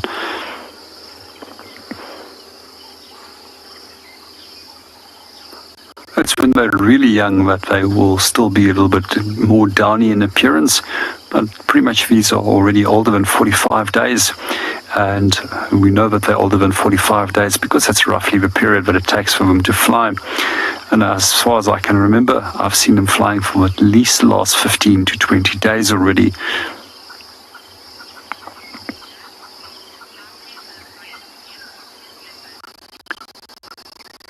Well, in the meanwhile, let's go and see what Jonty is up to. It seems if he's found his leopard again.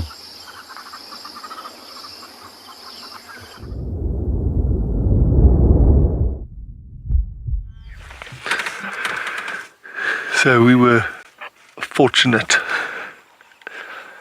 He's gone up a tree. So epic.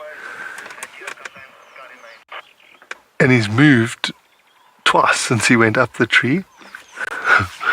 Had to reposition, and now he's almost directly above us, which is quite a unique position to be in. Just doing some grooming. You can imagine what a good vantage point he's got from where he is now.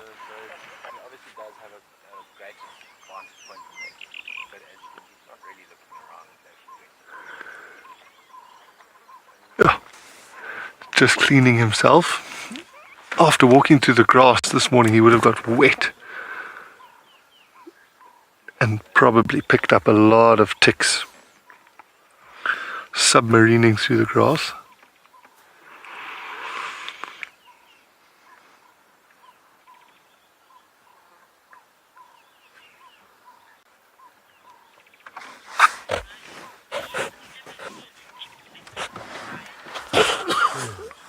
Bless you. Brian, I've seen them eating termites or alates when they're erupting. But that would be, I suppose, not the norm. Leopards are definitely the most adaptive of the cats in terms of mixing up what they will feed on.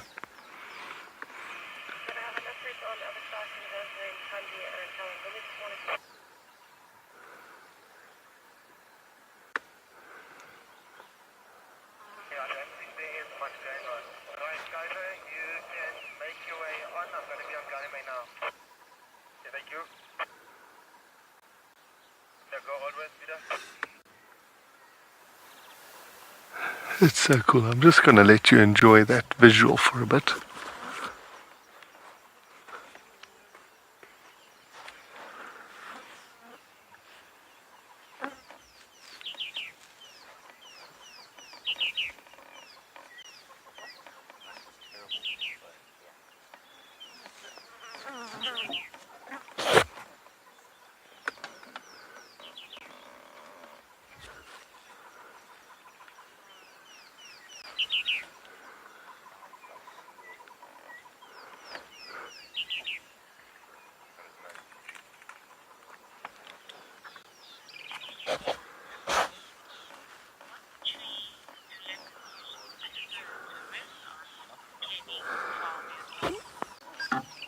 Morning, Kenny. I hope you are dominating.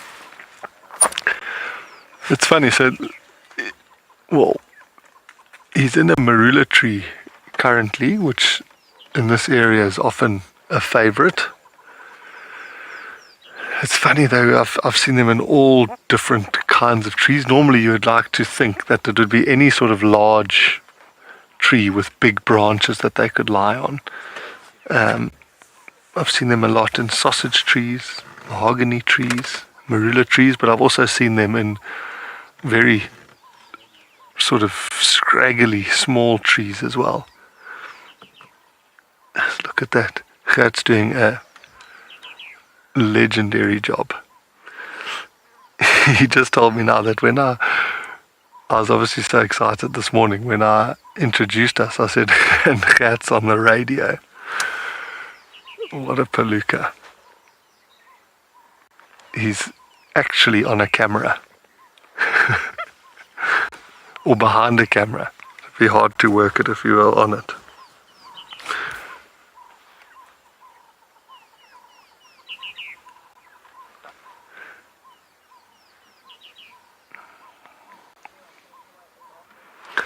It is interesting how I was thinking, he was so close to those impala and they still didn't. It wasn't like they alarmed as if they definitely knew it was him. But interesting that he just decided, okay, cool, I'm going to move right out of there. And he's literally walked directly past where we first saw him. But he's been active for a while. It's 7:15 now. I think we've been with him for probably an hour. Maybe slightly longer. He's hanging his head up.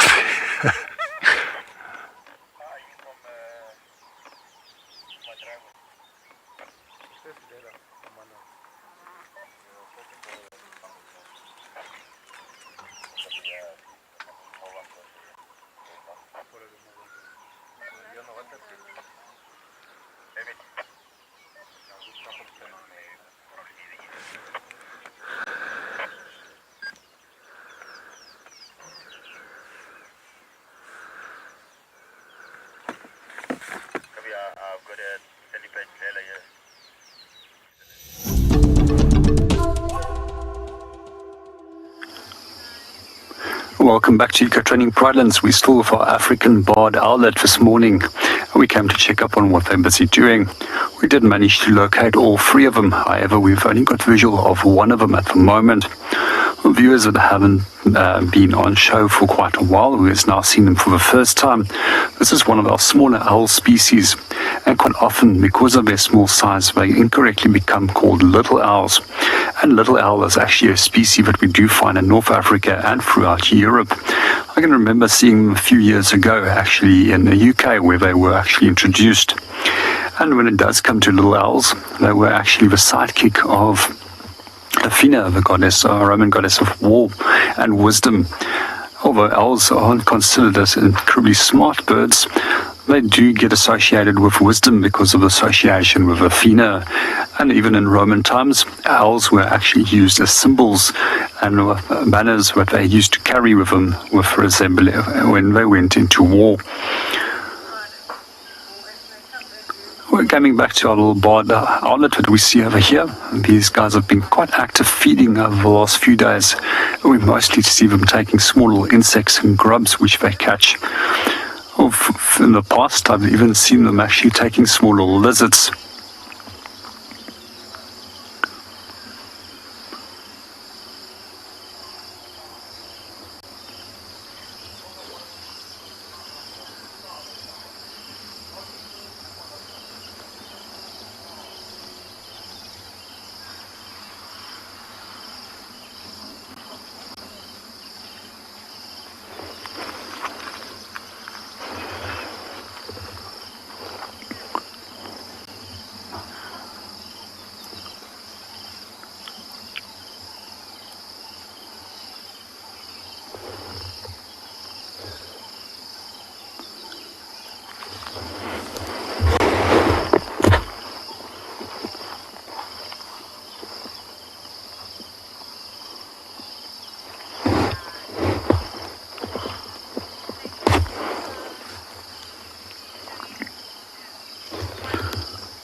We are having a very good morning on Predators.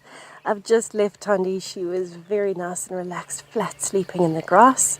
And as we've pulled out, we've spotted a beautiful brown snake eagle sitting up on the tree very calmly, busy looking for some food. And it's got a starling keeping it company. I'm sure it's been mobbed this morning. But definitely a wonderful morning for predators. That is one thing, regardless of the weather, you're bound to see a raptor at some point.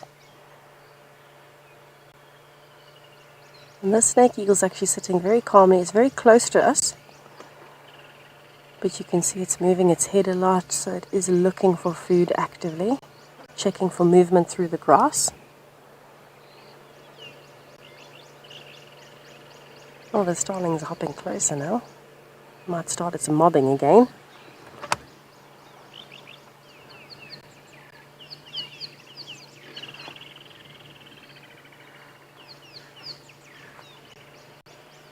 I wonder. We've been very lucky with brown snake eagles in particular recently, and in fact yesterday 2 black-chested snake eagles. It seems like the predators are out in force now that the rain is done.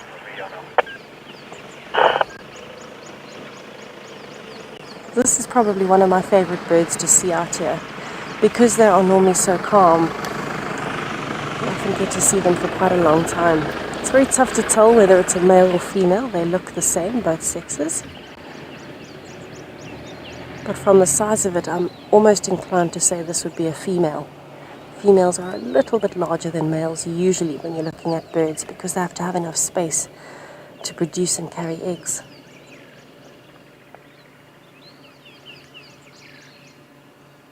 It is a prime morning to be hunting there, whether you're a leopard or a snake eagle. Nice overcast weather, you're not overheating. And animals are going to be trying to stay safe but also warm up. So especially for a brown snake eagle, it's going to be looking towards the roads and the termite mounds for anything sunning. Faith, the starling would be a little bit nervous of getting eaten, but the main focus is just to put pressure on the bird. Because the starling is smaller, it has a much quicker take-off time, and it's probably a little bit more agile as well. So sitting at that distance, it's not an issue at all. As it gets closer, you'll see they're very strategic in how they mob. It won't mob from the side, it'll always mob from the top, because the eagle's going to have a slower reaction time from the top, because it'll have to use its claws to try and grab into the bird. It won't catch it with its beak. And so they're very, very strategic with how they will mob a bird of prey.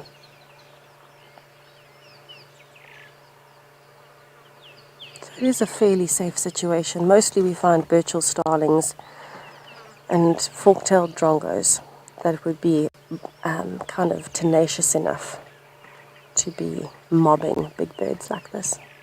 What a lovely sight for the morning. It's definitely predator filled. From here, I'm headed towards the hyena den to go and check if Ribbon might be around. But it sounds like Jonty is still with Tavangumi and they're having a very good time. So we'll send you over to that side. Yes, that's irritating. I'm so sad that it took Tessa 11 years to link because the leopard just ran down the tree. Okay, well, let's try. So something obviously got his attention. Let's try and stick with him. I'm going to have to give Tessa a bit of grief at the breakfast table. She gets the long link award. Hopefully that brown snake eagle was doing something exceptional.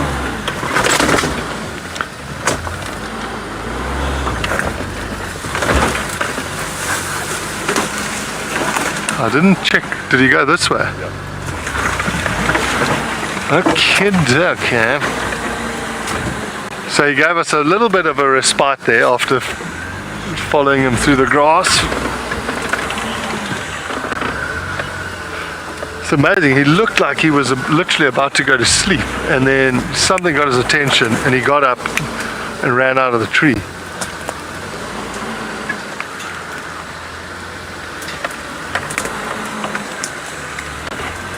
And now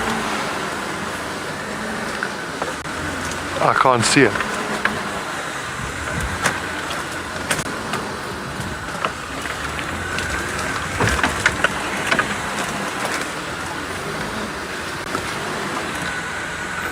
Do you think more this way?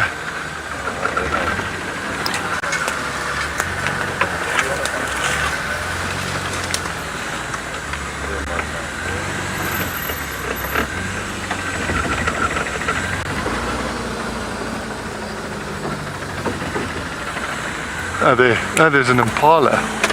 Okay, so that will be what he's going to. Dylan, looks like a group of male impala just west of that termite mound. I'm assuming that's what he's going towards. I can't see him.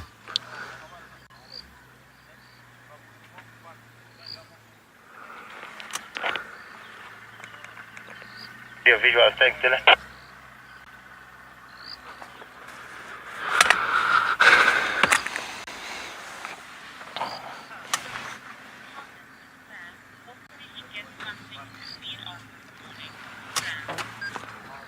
Yeah, Sam, I hope so. So now we're in that sort of awkward time. We were here this morning. We know he's here, and we know where the impala are. We just can't see him, so we've just got to be patient and sort of wait for the eruption to happen. But I think we would have got where we are before him. So I'd like to think he's coming from our right. That's where he came from.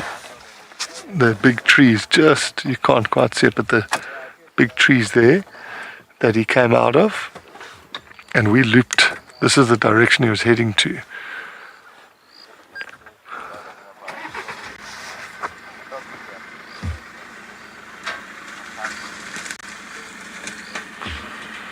Another vehicle's joined us here, so we're all just scanning around to see if we can catch a glimpse of him. But if these impala are what he's after, he's going to be flat in the ground, using every bit of cover that he can to get a bit closer. But it's a very cool example of how they use those vantage points.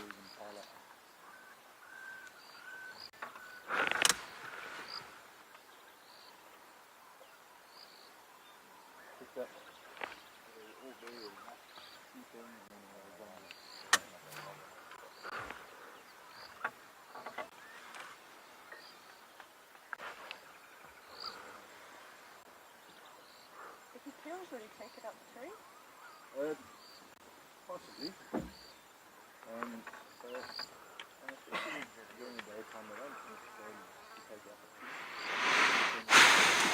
It's always tough now. Your instinct is always to want to move to try and see him, but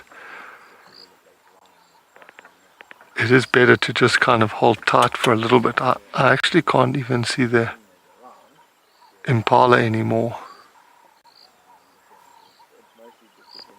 I wonder, maybe we could do a little loop. I'm just going to reposition the car.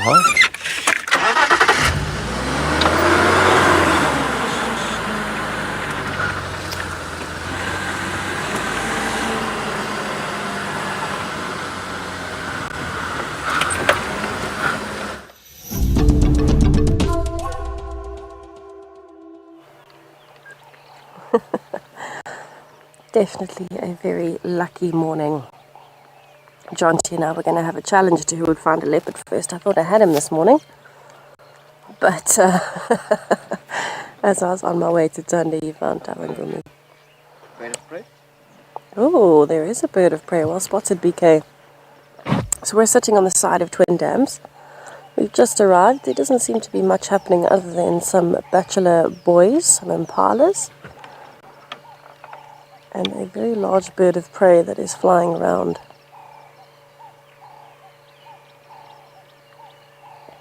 Looks as though it might be, yes, it's a Wahlberg's eagle from what I can tell with the tail pattern.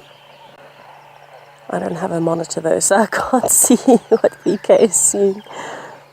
But just from the way it's flying, it looks as though it might be a Wahlberg's eagle. And I know there is a resident pair very close to Twin Dams.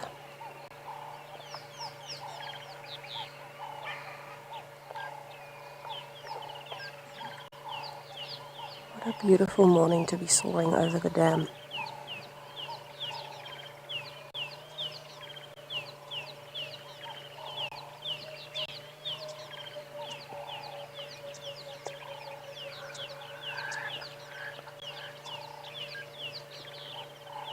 Yeah, there's a lot of sounds around us at the moment. I can't see the raptor anymore, but I know it's here somewhere, and there's a lot of life around us. You can hear the different birds, you can hear the occasional insect buzzing past. Just a nice little calm, relaxing moment after an action-packed morning with Thandi. I really do love this area of Twin Dams, with the Mulawati and all the other little drainage lines. Very popular for leopards, especially with baboon pan. And even the hyena den close by. Perfect place to sit and just have a bit of a listen with a cup of coffee. Great weather for it too.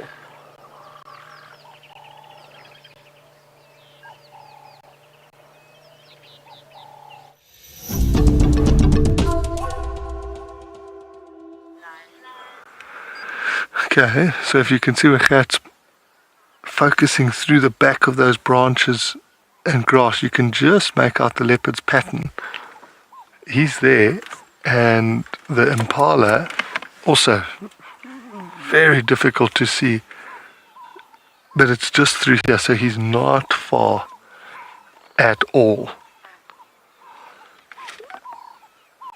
This is a great position. Oh yeah, no man. Flip. Not sure. Like I said before, if the impala definitely see him, they'll be alarming like incessantly.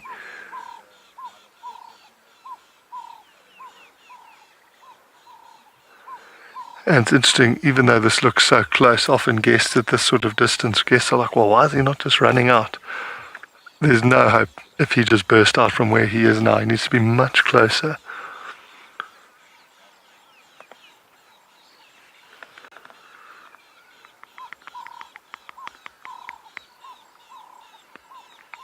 Now the impala, I'm not sure. But after that initial snort, he's going to be very cautious of his movements.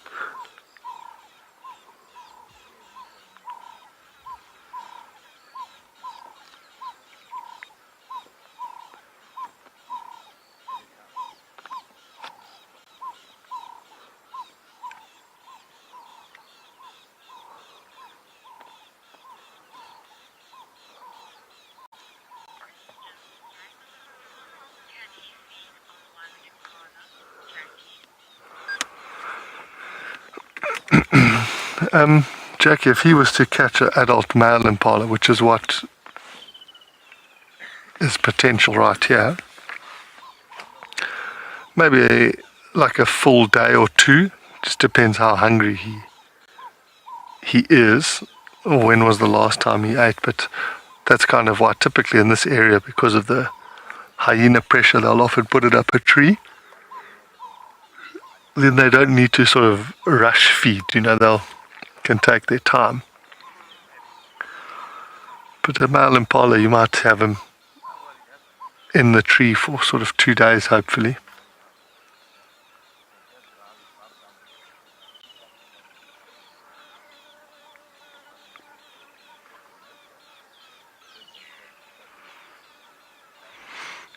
I know the visuals aren't great. If you're tuning in now, you think we're doing a segment on twigs. But you just saw a slight movement from him there.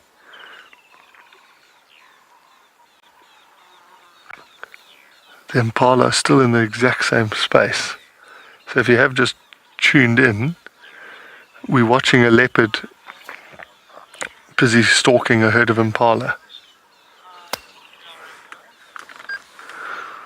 Yeah, his camouflage is so good. I mean, if we were on the other side, the other two vehicles are on the other side of that bush, I imagine they've got a pretty clear view of him. But where we are, it's not so clear.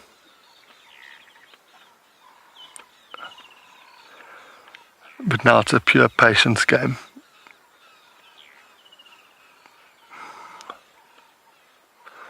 Because those impala did let off one little snort, but they are on alert, but they are not moving away. They're just They're just sort of standing there.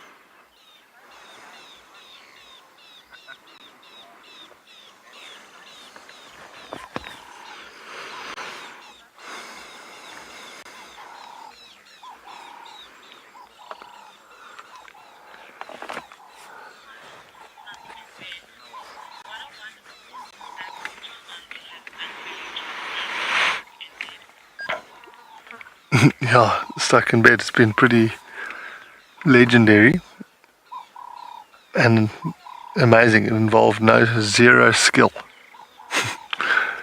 He was just lying right on the road for us.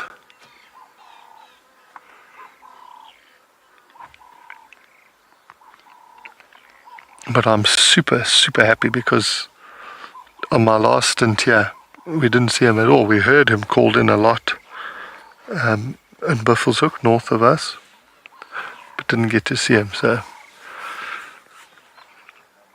I'm very happy with this.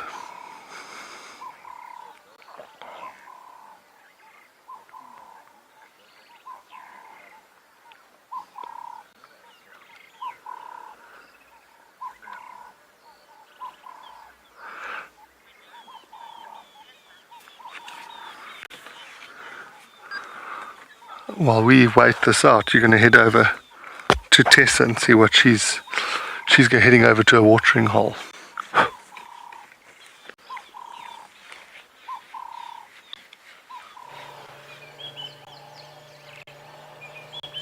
So I've come to check on our little hornbill family here at Twin Dams, and it looks like the male is just getting back with a kill.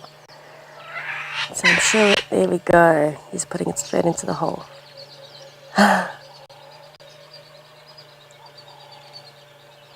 You can hear the babies inside.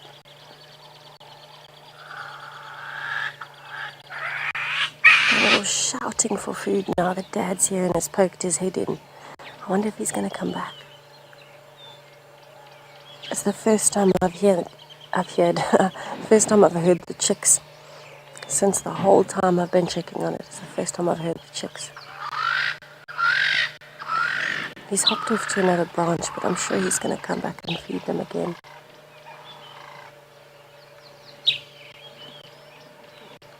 So while we're waiting to see if he does come back, there's actually a very cute little squirrel right next to the car here that is feeding on something. Look at that little face.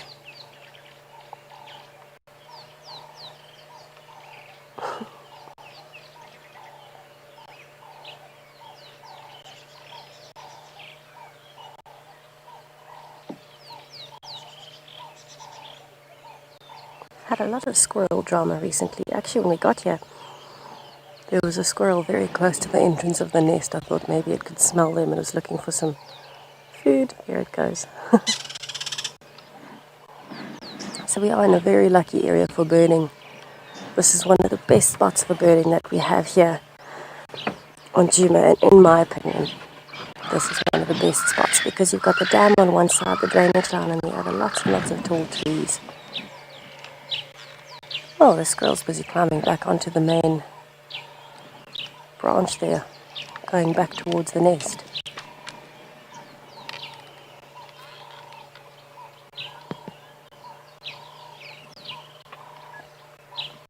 Leo, the hole in the tree does look very narrow, but the female is inside with the chicks, and the male is on the outside bringing in food. And so what happens is, when it's time for the chicks to start fledging, then from the inside, the mom will be knocking out the mud that's been packed in to close the entrance, and the dad will be pulling from the outside. So they work together as a team to open the entrance up again. It would have been a much wider hole, and they've closed it up over time to make it just big enough that he can drop food in.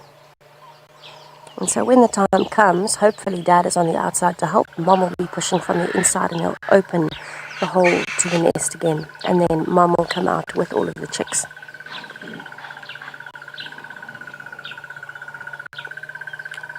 So we've got some impalas around this bachelor herd. We can't see any at the moment, but I think spread out between the drainage line and the jackleberry at the crossing into the drainage line. And it sounds like they're a little bit unhappy, and I'm wondering if it's because they've heard something or maybe just getting a little bit impatient with each other as we're getting closer to the rutting season. You can see they're just crossing over onto the other side of the river there.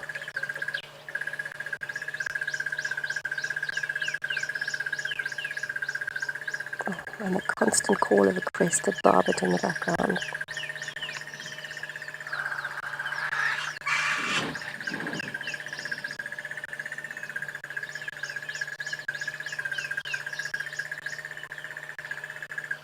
Being very careful as they approach and go through the drainage line. You can imagine this is the perfect hiding spot for Tandi, Tlalamba, or Maribs, or Langa, or even Shasha. There's a number of leopards that frequent this drainage line. So for these impalas, they need to be absolutely sure they're not walking into danger.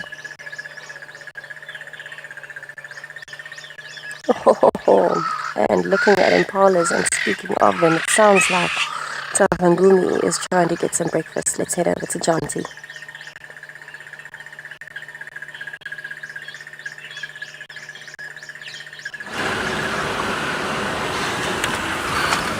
Thanks, Tess. We've just looped around. The impala were a little bit nervous. They moved away from him, but he's now actively following them. He's just off to my right here. Look how he's moving there. You see how he's looking? The impala, the last time I saw them, they're not... Oh, did it just run there? So you see he's walking towards us now. He's trying to stay just ahead of them. Yes, this is cool. So it's going to be hard to stay with him, but he wants one of these impala. That's what he wants for breakfast, and I don't blame him. Okay,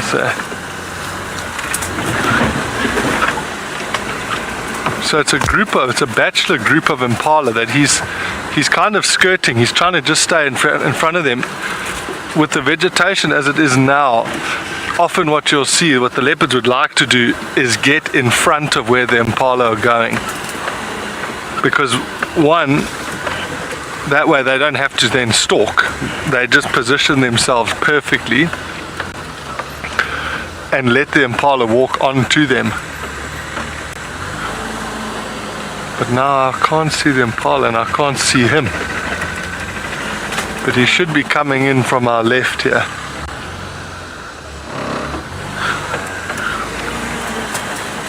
Oh, here he is here.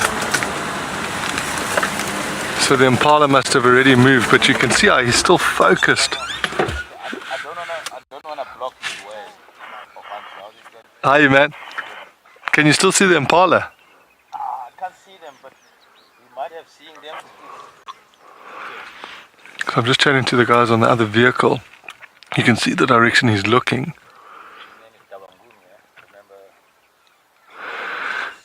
It's a pity. We get so excited, but you think how many things have to fall into place for a hunt to be successful.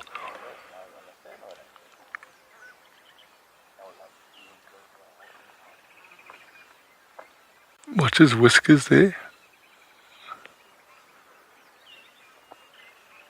You can almost sense when he seems to spot them. It's like everything gets a bit more intent.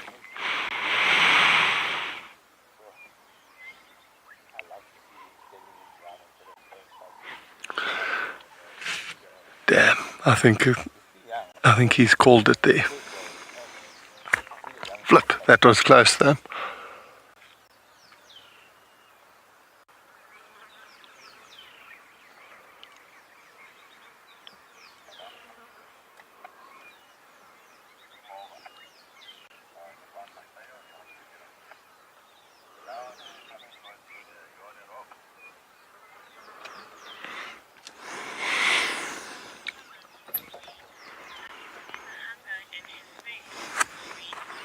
Yeah, you're right, Maureen.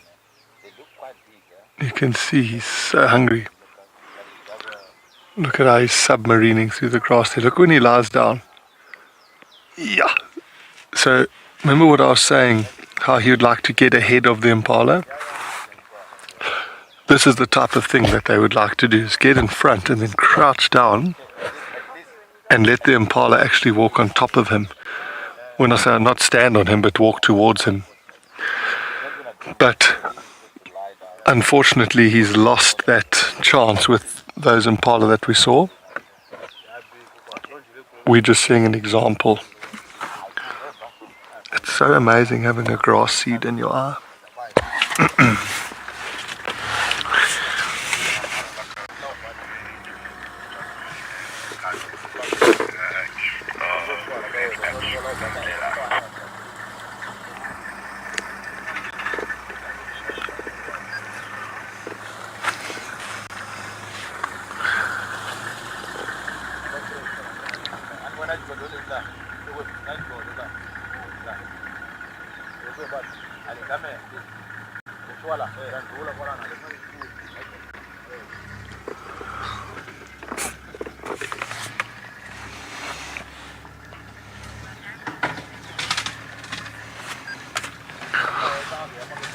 Some of the vehicles are, well, the other two vehicles are both leaving us to ourselves here.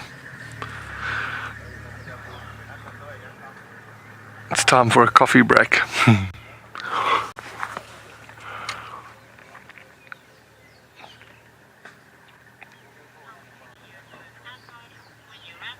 Getting out of Tawangumi, the La Paz.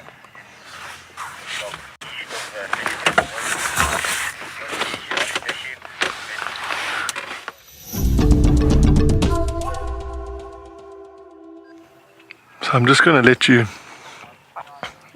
enjoy the visuals and some of the sounds. This male leopard lying in the grass here.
I think I'm gonna have to reevaluate working with Jonty at this stage.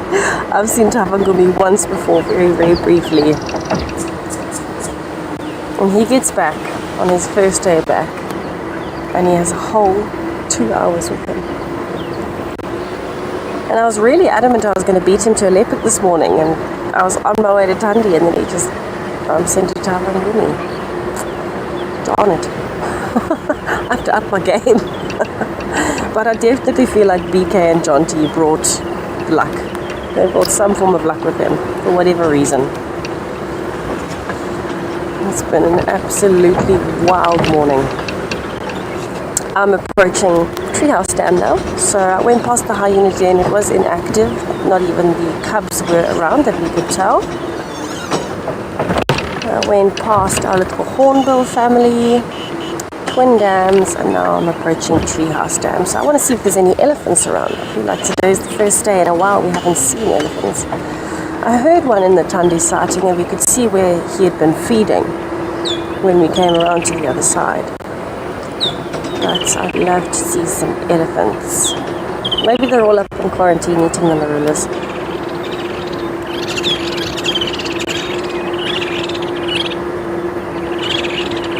Oh, I love this area. All the drainage lines, the birds calling. Living the dream, everybody, living the dream.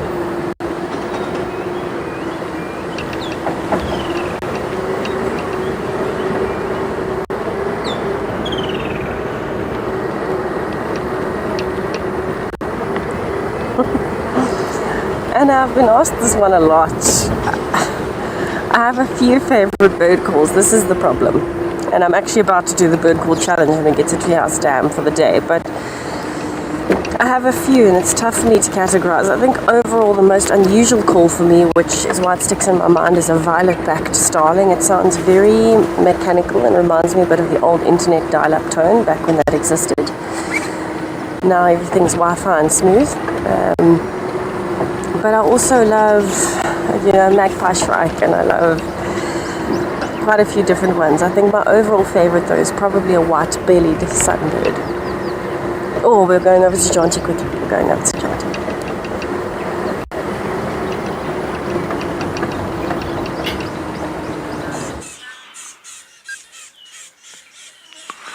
Yeah, sorry Tess, we have been spoilt, and now he's just been a legend. Popped up another tree. Watch. Jump up there. Do it. Yes.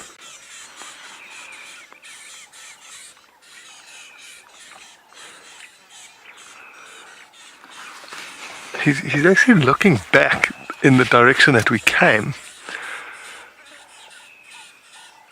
Oh, please go up higher. That'll be so good.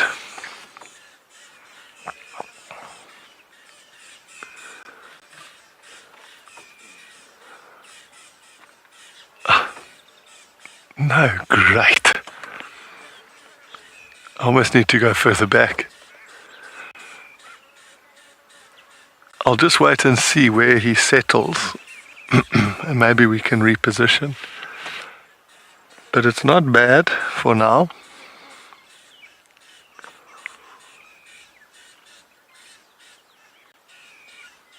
I wonder if he's trying to see those impala again.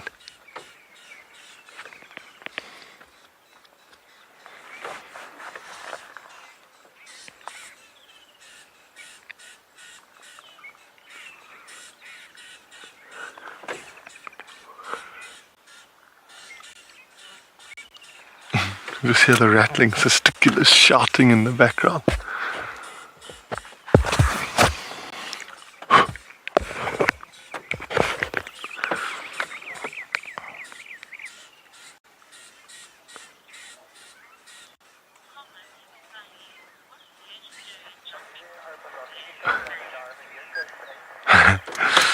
Yeah, he's very agile. He makes jumping around that tree look super simple. He's trying to find a comfy spot to lie down. The trouble is, if I reverse, there's a big termite mound right next to us, but I think I just want to wait and see where he settles before I move the car. It's always better to look at their face rather than what's under the tail.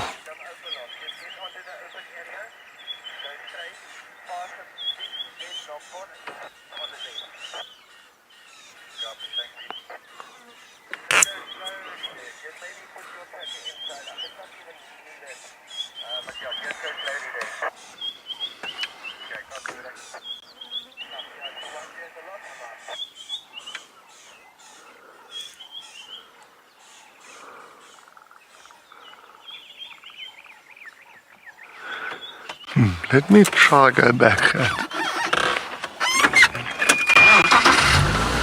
He seems, just so you can see, they're going to have a gap through here.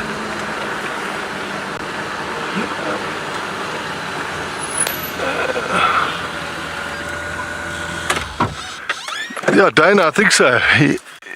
That is what's keeping him moving. Look at that, eh? How cool.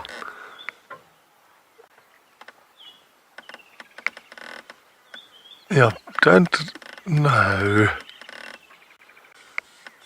Dude.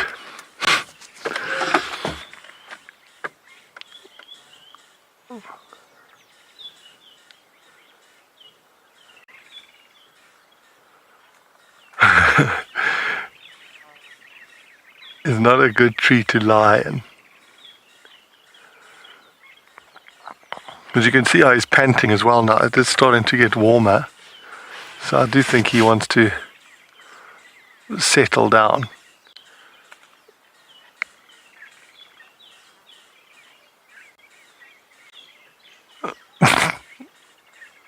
That is so funny. He just can't quite get comfortable.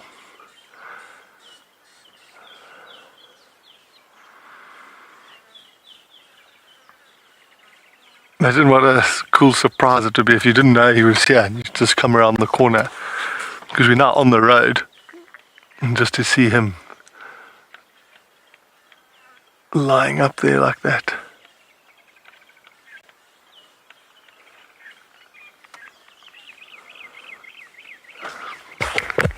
I'm just going to check if there's any other vehicles that are interested.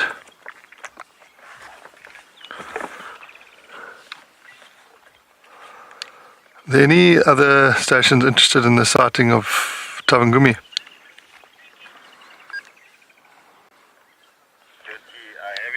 haven't copied anyone on a standby or whatever responding. Copied? Still an RG,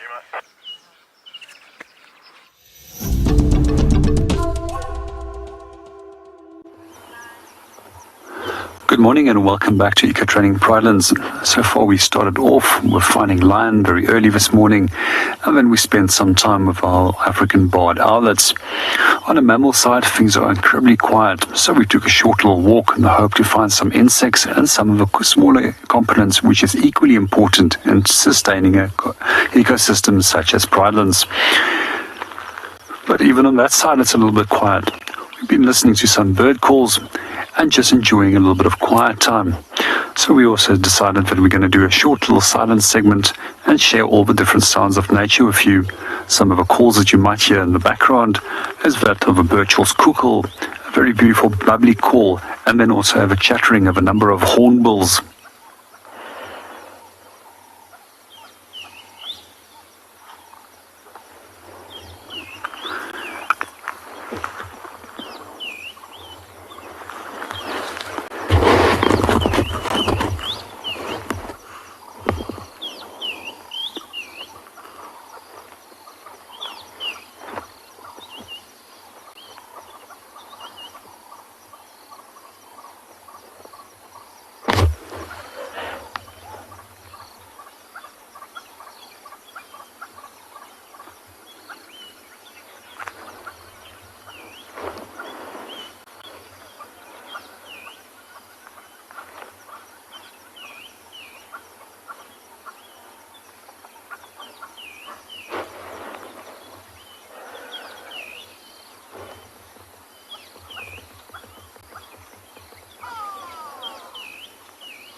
Just arrived at Treehouse Dam, and it's a beautiful, tranquil morning here. Lots of birds flying around and birds calling in the distance.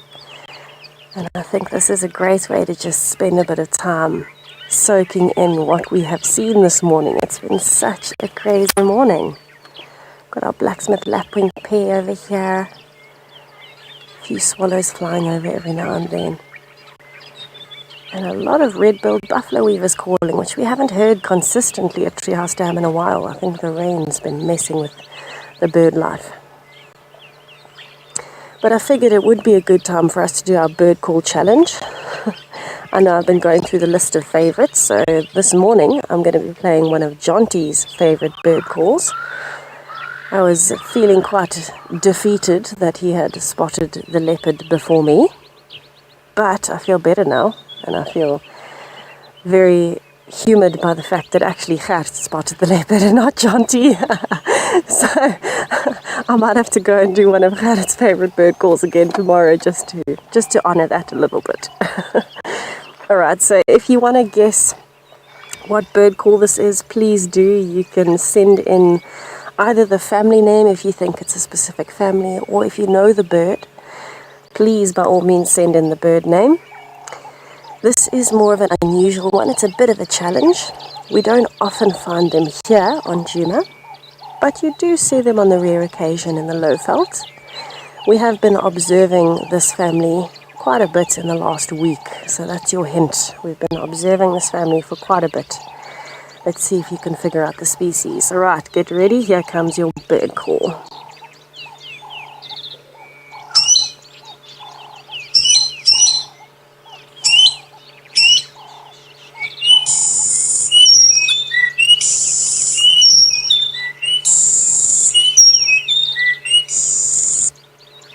Alright, it's quite an unusual call. It's got a very melodic section to it.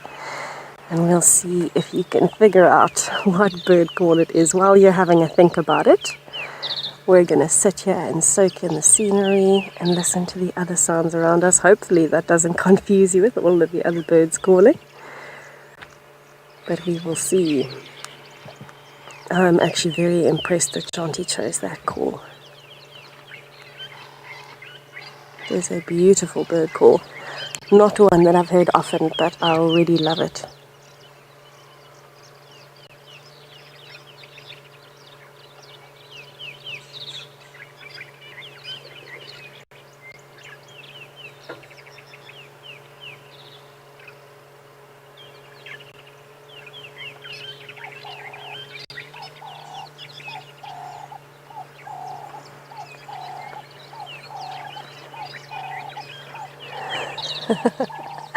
It seems that the bird is already stumping a few people. Well done, Jonty. It is quite an unusual bird call. I'm actually going to hop off the vehicle very quickly because it seems as though when I was off-roading, I had a porcupine call and a feather that I was using as my pointer. And I think I may have knocked them off while I was off-roading for Tundi. So I'm going to pick a nice piece of grass and use that as my pointer until I find myself another porcupine quill.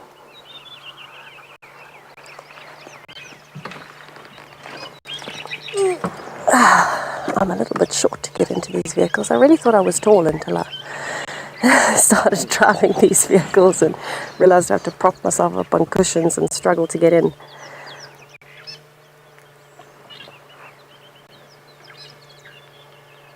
It is heating up nicely. So we are seeing more and more flashes of birds. We're hearing more and more calls. And there's not even a breath of wind. So the ripples that you can see on the dam are actually from insects, from birds dipping in, and from the fish as well.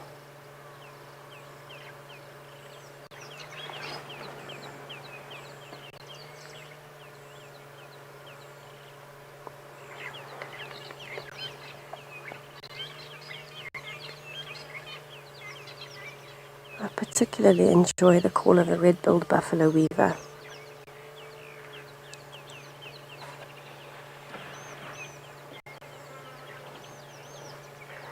Stuck in bed, That's a pretty good guess. They've got a very similar tone to their calls. It almost sounds a little bit electronic, but no, it's not a starling. Also one of the species we've been watching a bit recently. But it's a good guess. Thank you for your answer, Stuck in Red.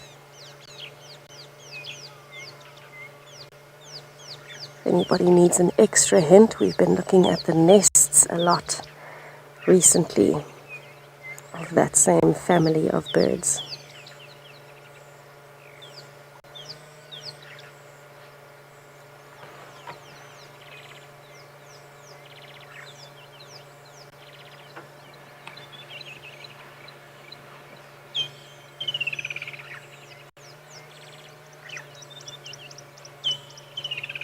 I feel like I could sit at this dam all day to see what comes and goes.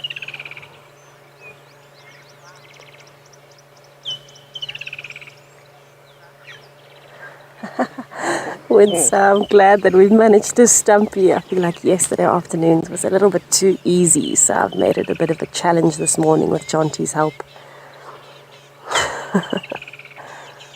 It is all about teamwork after all. This afternoon I'll do one of BK's favorites.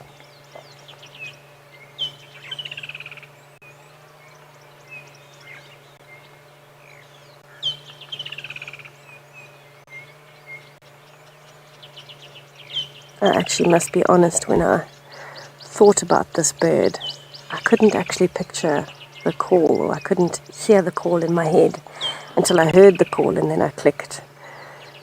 But it's certainly a bit of a challenging one this morning, but our avid birders might be able to get it.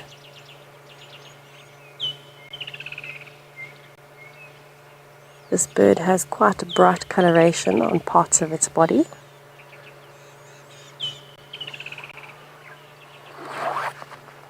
I have got my book ready to show you just now.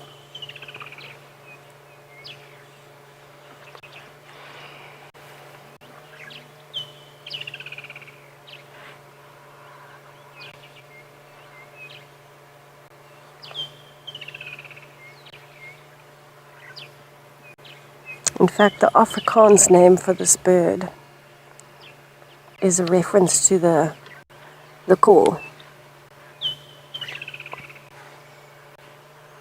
to the melodious type of call that it's got, with that beautiful section at the end that bounces around. Oh, Keisha, yes, you're on the money. It's a weaver. It's definitely a weaver. Well done. So weavers are pretty well known for their melodious calls. And this particular species is quite a stumper. So I don't know if we have any more guesses. I'm going to give it 10 more seconds and then I'll show you which weaver it is in the book. Seems like Jonty's on fire today. Well, Gerrit finding Tawangumi, but obviously Jonty being able to follow him. But choosing a good bird call is always a nice one, because so many people do know the different birds, and this one is quite a stumper. Alright, I'm going to show you what it is, everybody. But yes, it is a weaver indeed. It is the dark-backed weaver. Very unusual compared to the other weaver species. They're all predominantly yellow, other than the chestnut weaver. But this has got the very dark back and then the bright yellow belly. But yes, it's a tough call. I'm very impressed. Well done on choosing a weaver. Perfect, perfect, perfect. I love it. Well done, well done. I'm enjoying these bird calls. It's keeping me on my toes as well.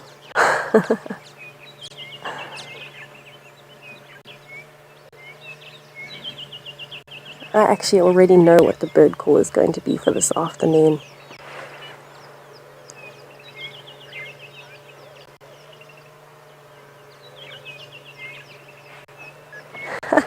X-Ranger, I agree. I think quite a bit of music is based on bird calls. But yes, I agree. Especially those melodious ones are just absolutely beautiful to listen to. And it's always a pleasure spending time listening to the birds around you. They can tell you a lot, but also just immerse you in a whole different feel in the bush.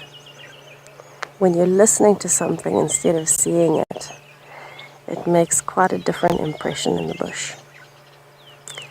Alright, it sounds like John T is still enjoying his time with Tavangumi, so let's head over and have a look.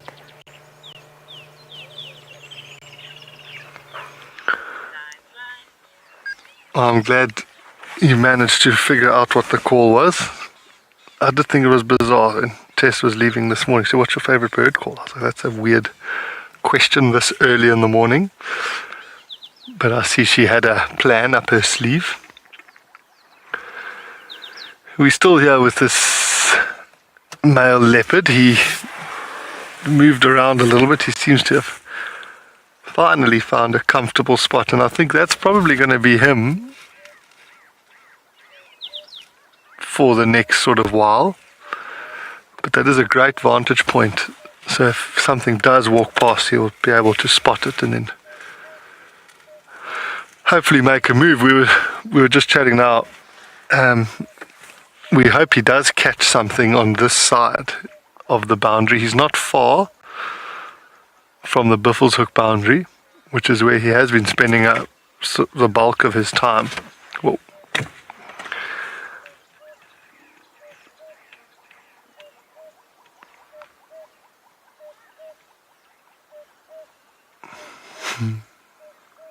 He's just not quite settling. I'd highly doubt that the microphone will pick it up, but while we were sitting here, if you sit quietly, you can actually hear him panting, which is pretty cool.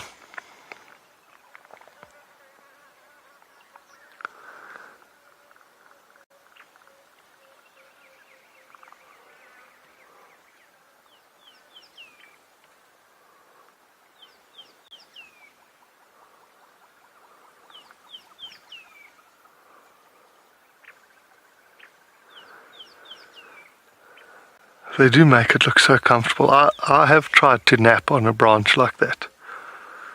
It didn't work so good. I lost the feeling in my legs.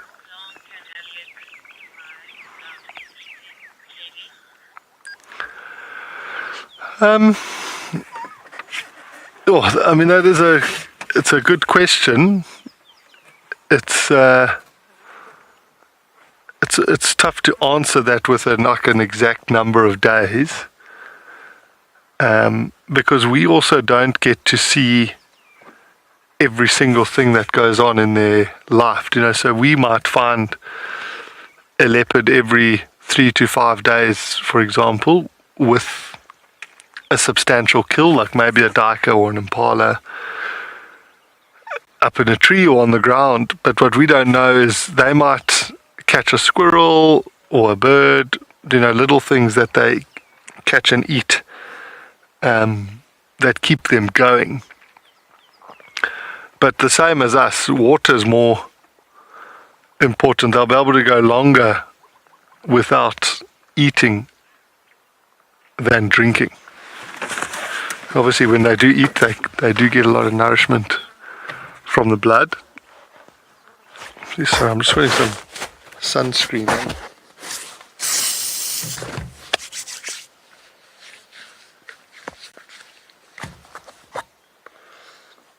The sun just turned up a few degrees. I hope my mom's watching. Get brownie points for putting sunscreen on.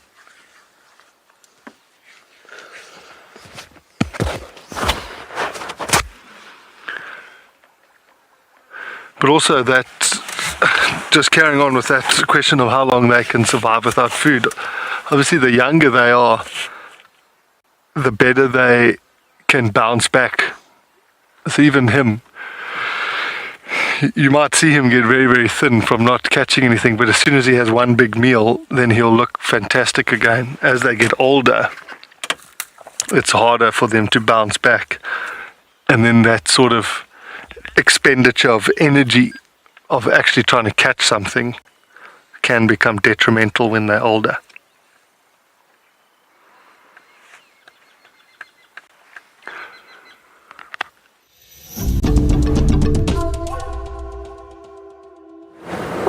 Goodness gracious. A little bit of a bumpy road here, everybody.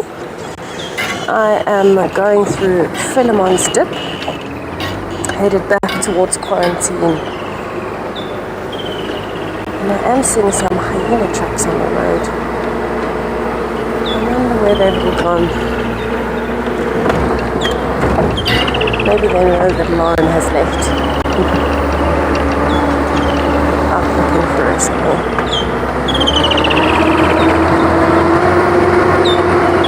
We have got quite a symphony of birds serenading us at the moment as we're driving to the drainage line. Woodland kingfishers and starlings, even some cisticolas now and then. Tiny little birds.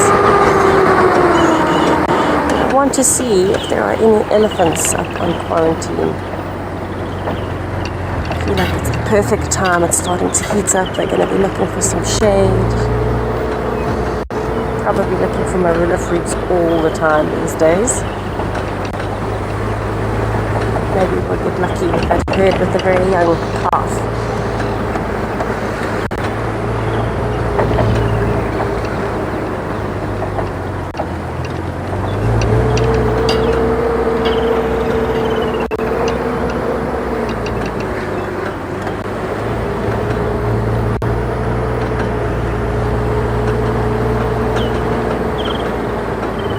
It's nice when it heats up enough that you can take off your jacket in the mornings.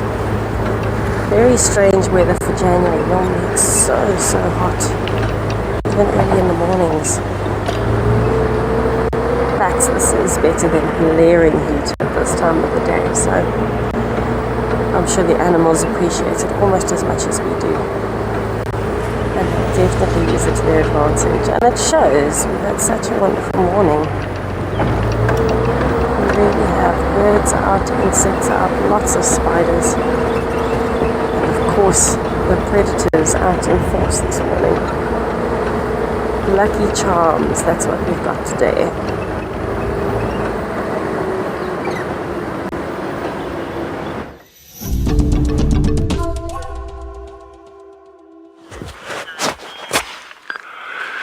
So, he just seems to have settled even more. So, we just thought we'd stay and let you have one last look at him. And we're actually going to carry on and leave him here. Thank you very much, Tabangumi, for giving us a good or fantastic morning. We can come back here later and see if he's in the same tree. Cheers, big boy.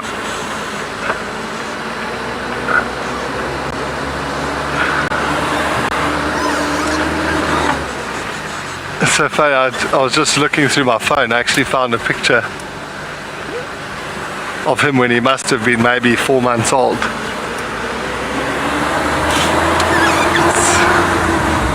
Let's take this beast out of low range. Okay, so it feels good to drive on the road again. We've spent the whole morning off-road, which is always epic. Let's see what else is out in a boat. So has Tess mentioned what her favourite bird call is? So that I can pick up on this little game she's playing. Bird call, bird call.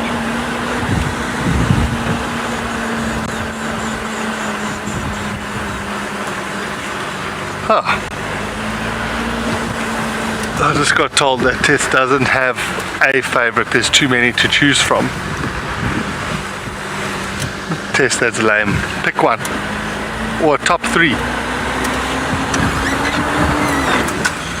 It is difficult to pick one, but just try.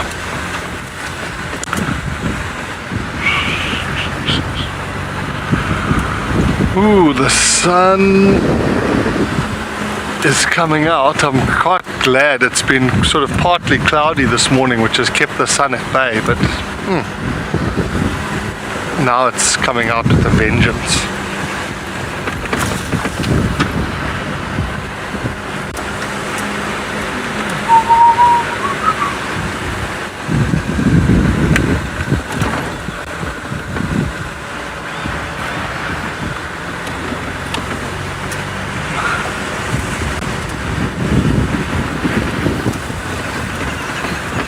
While we keep driving along, you're going to head over to Tess, who's on quarantine.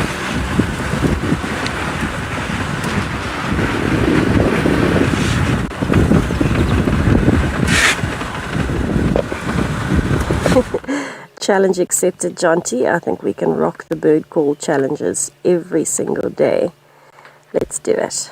I'm excited. I've just arrived up at quarantine, and we are watching a lovely little family of kudus that are quite spread out. These two seem to be enjoying the shade, but there are a few others that are spread out through the sunnier patches, some on termite mounds, some just walking through the brush, and I think just enjoying the peacefulness up on quarantine. There are no other animals, not even impalas, just birds calling in the distance. But I particularly am enjoying this male. It's a young male, maybe 2 years old, if that, just onto. He's looking very big in body size, but his horns are actually what captured my attention, because they're at the stage now where they look just like a nyala's horns. Just starting into their first curl and twisting upwards. He is very handsome. Very delicately grooming around his hoof. Possibly an ant or something, maybe a tick.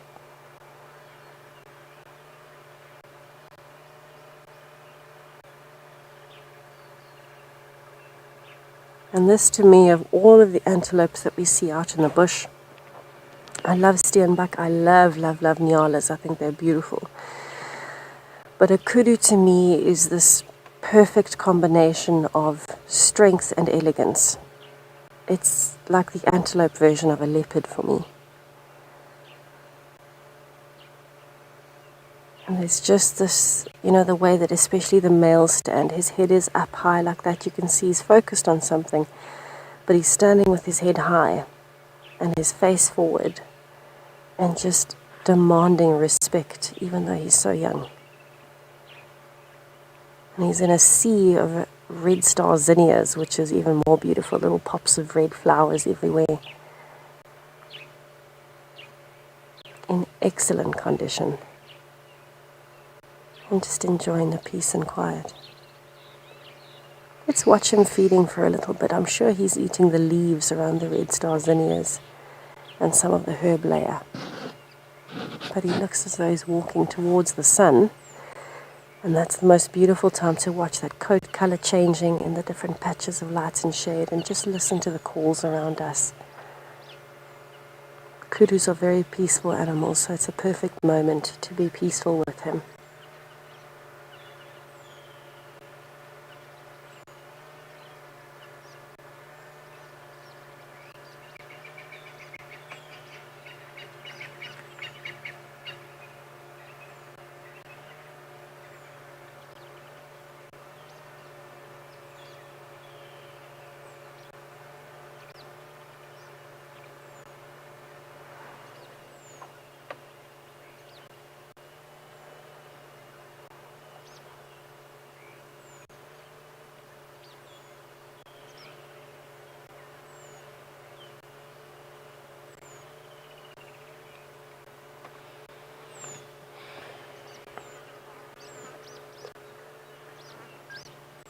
I'm glad you're enjoying the scene, Daisy.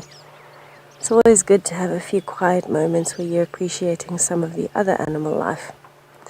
I feel it kind of grounds a person and helps you gravitate towards the magic that you have witnessed and are witnessing. Because the bush is so unpredictable, and little moments like this where you can spend with things like kudus that are normally so adamant to leave, it really can make a big difference.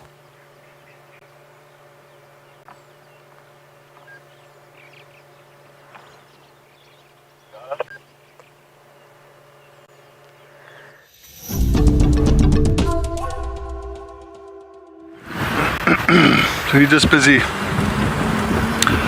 driving back. We're actually driving back towards quarantine now. Let's do this little loop-de-loop. to that time of the day where I'm struggling to think about anything other than breakfast. Pancakes, bacon, eggs, maybe a fried mushroom. Too good.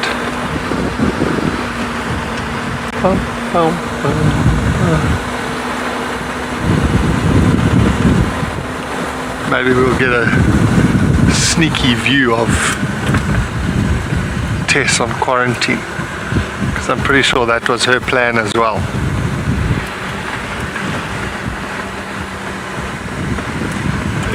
We'll see who plays the game better. Where is she?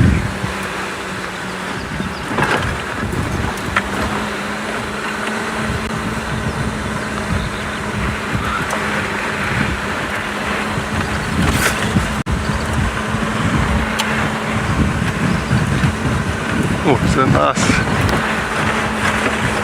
big herd of impala.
I'm still appreciating my little herd of kudus up on quarantine.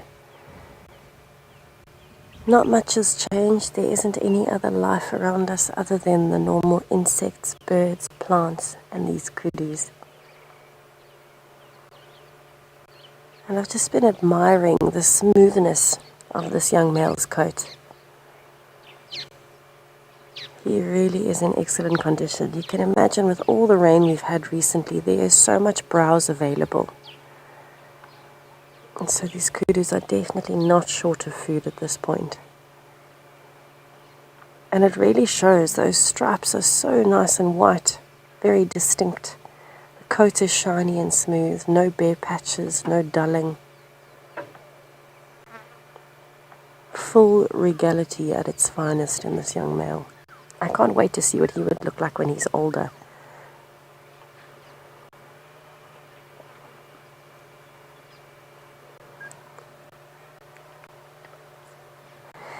Alice, kudus will eat mostly leaves. They're browsers.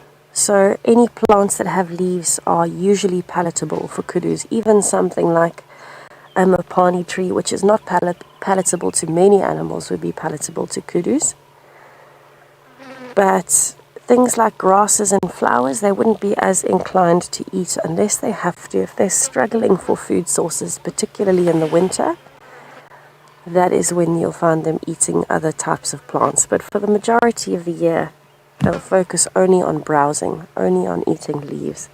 You can imagine it's a very big advantage, especially up on places like quarantine, where you have elephants pushing over trees and things. It can actually help the kudus quite a lot. Because as the season wears on, those leaves become a very important food source. They never would have managed to reach a marilla leaf or a marilla fruit unless it fell on the floor or unless an elephant pushed them all down. So they have been very lucky. You can see there's one that's camouflaging very well into a termite mound.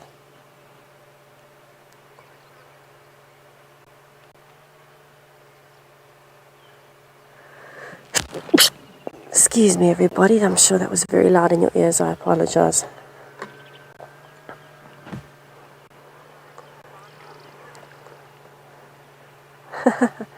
Elizabeth, you're most welcome. I'm glad that you could hop on board and join us. and that you enjoyed it. I think we got very lucky this morning. I'm hoping this afternoon will be very similar. Maybe Jonty and BK are going to be our good luck charms for the next 2 weeks. But what a morning it has been. Starting very, very action-packed and ending lovely and tranquil.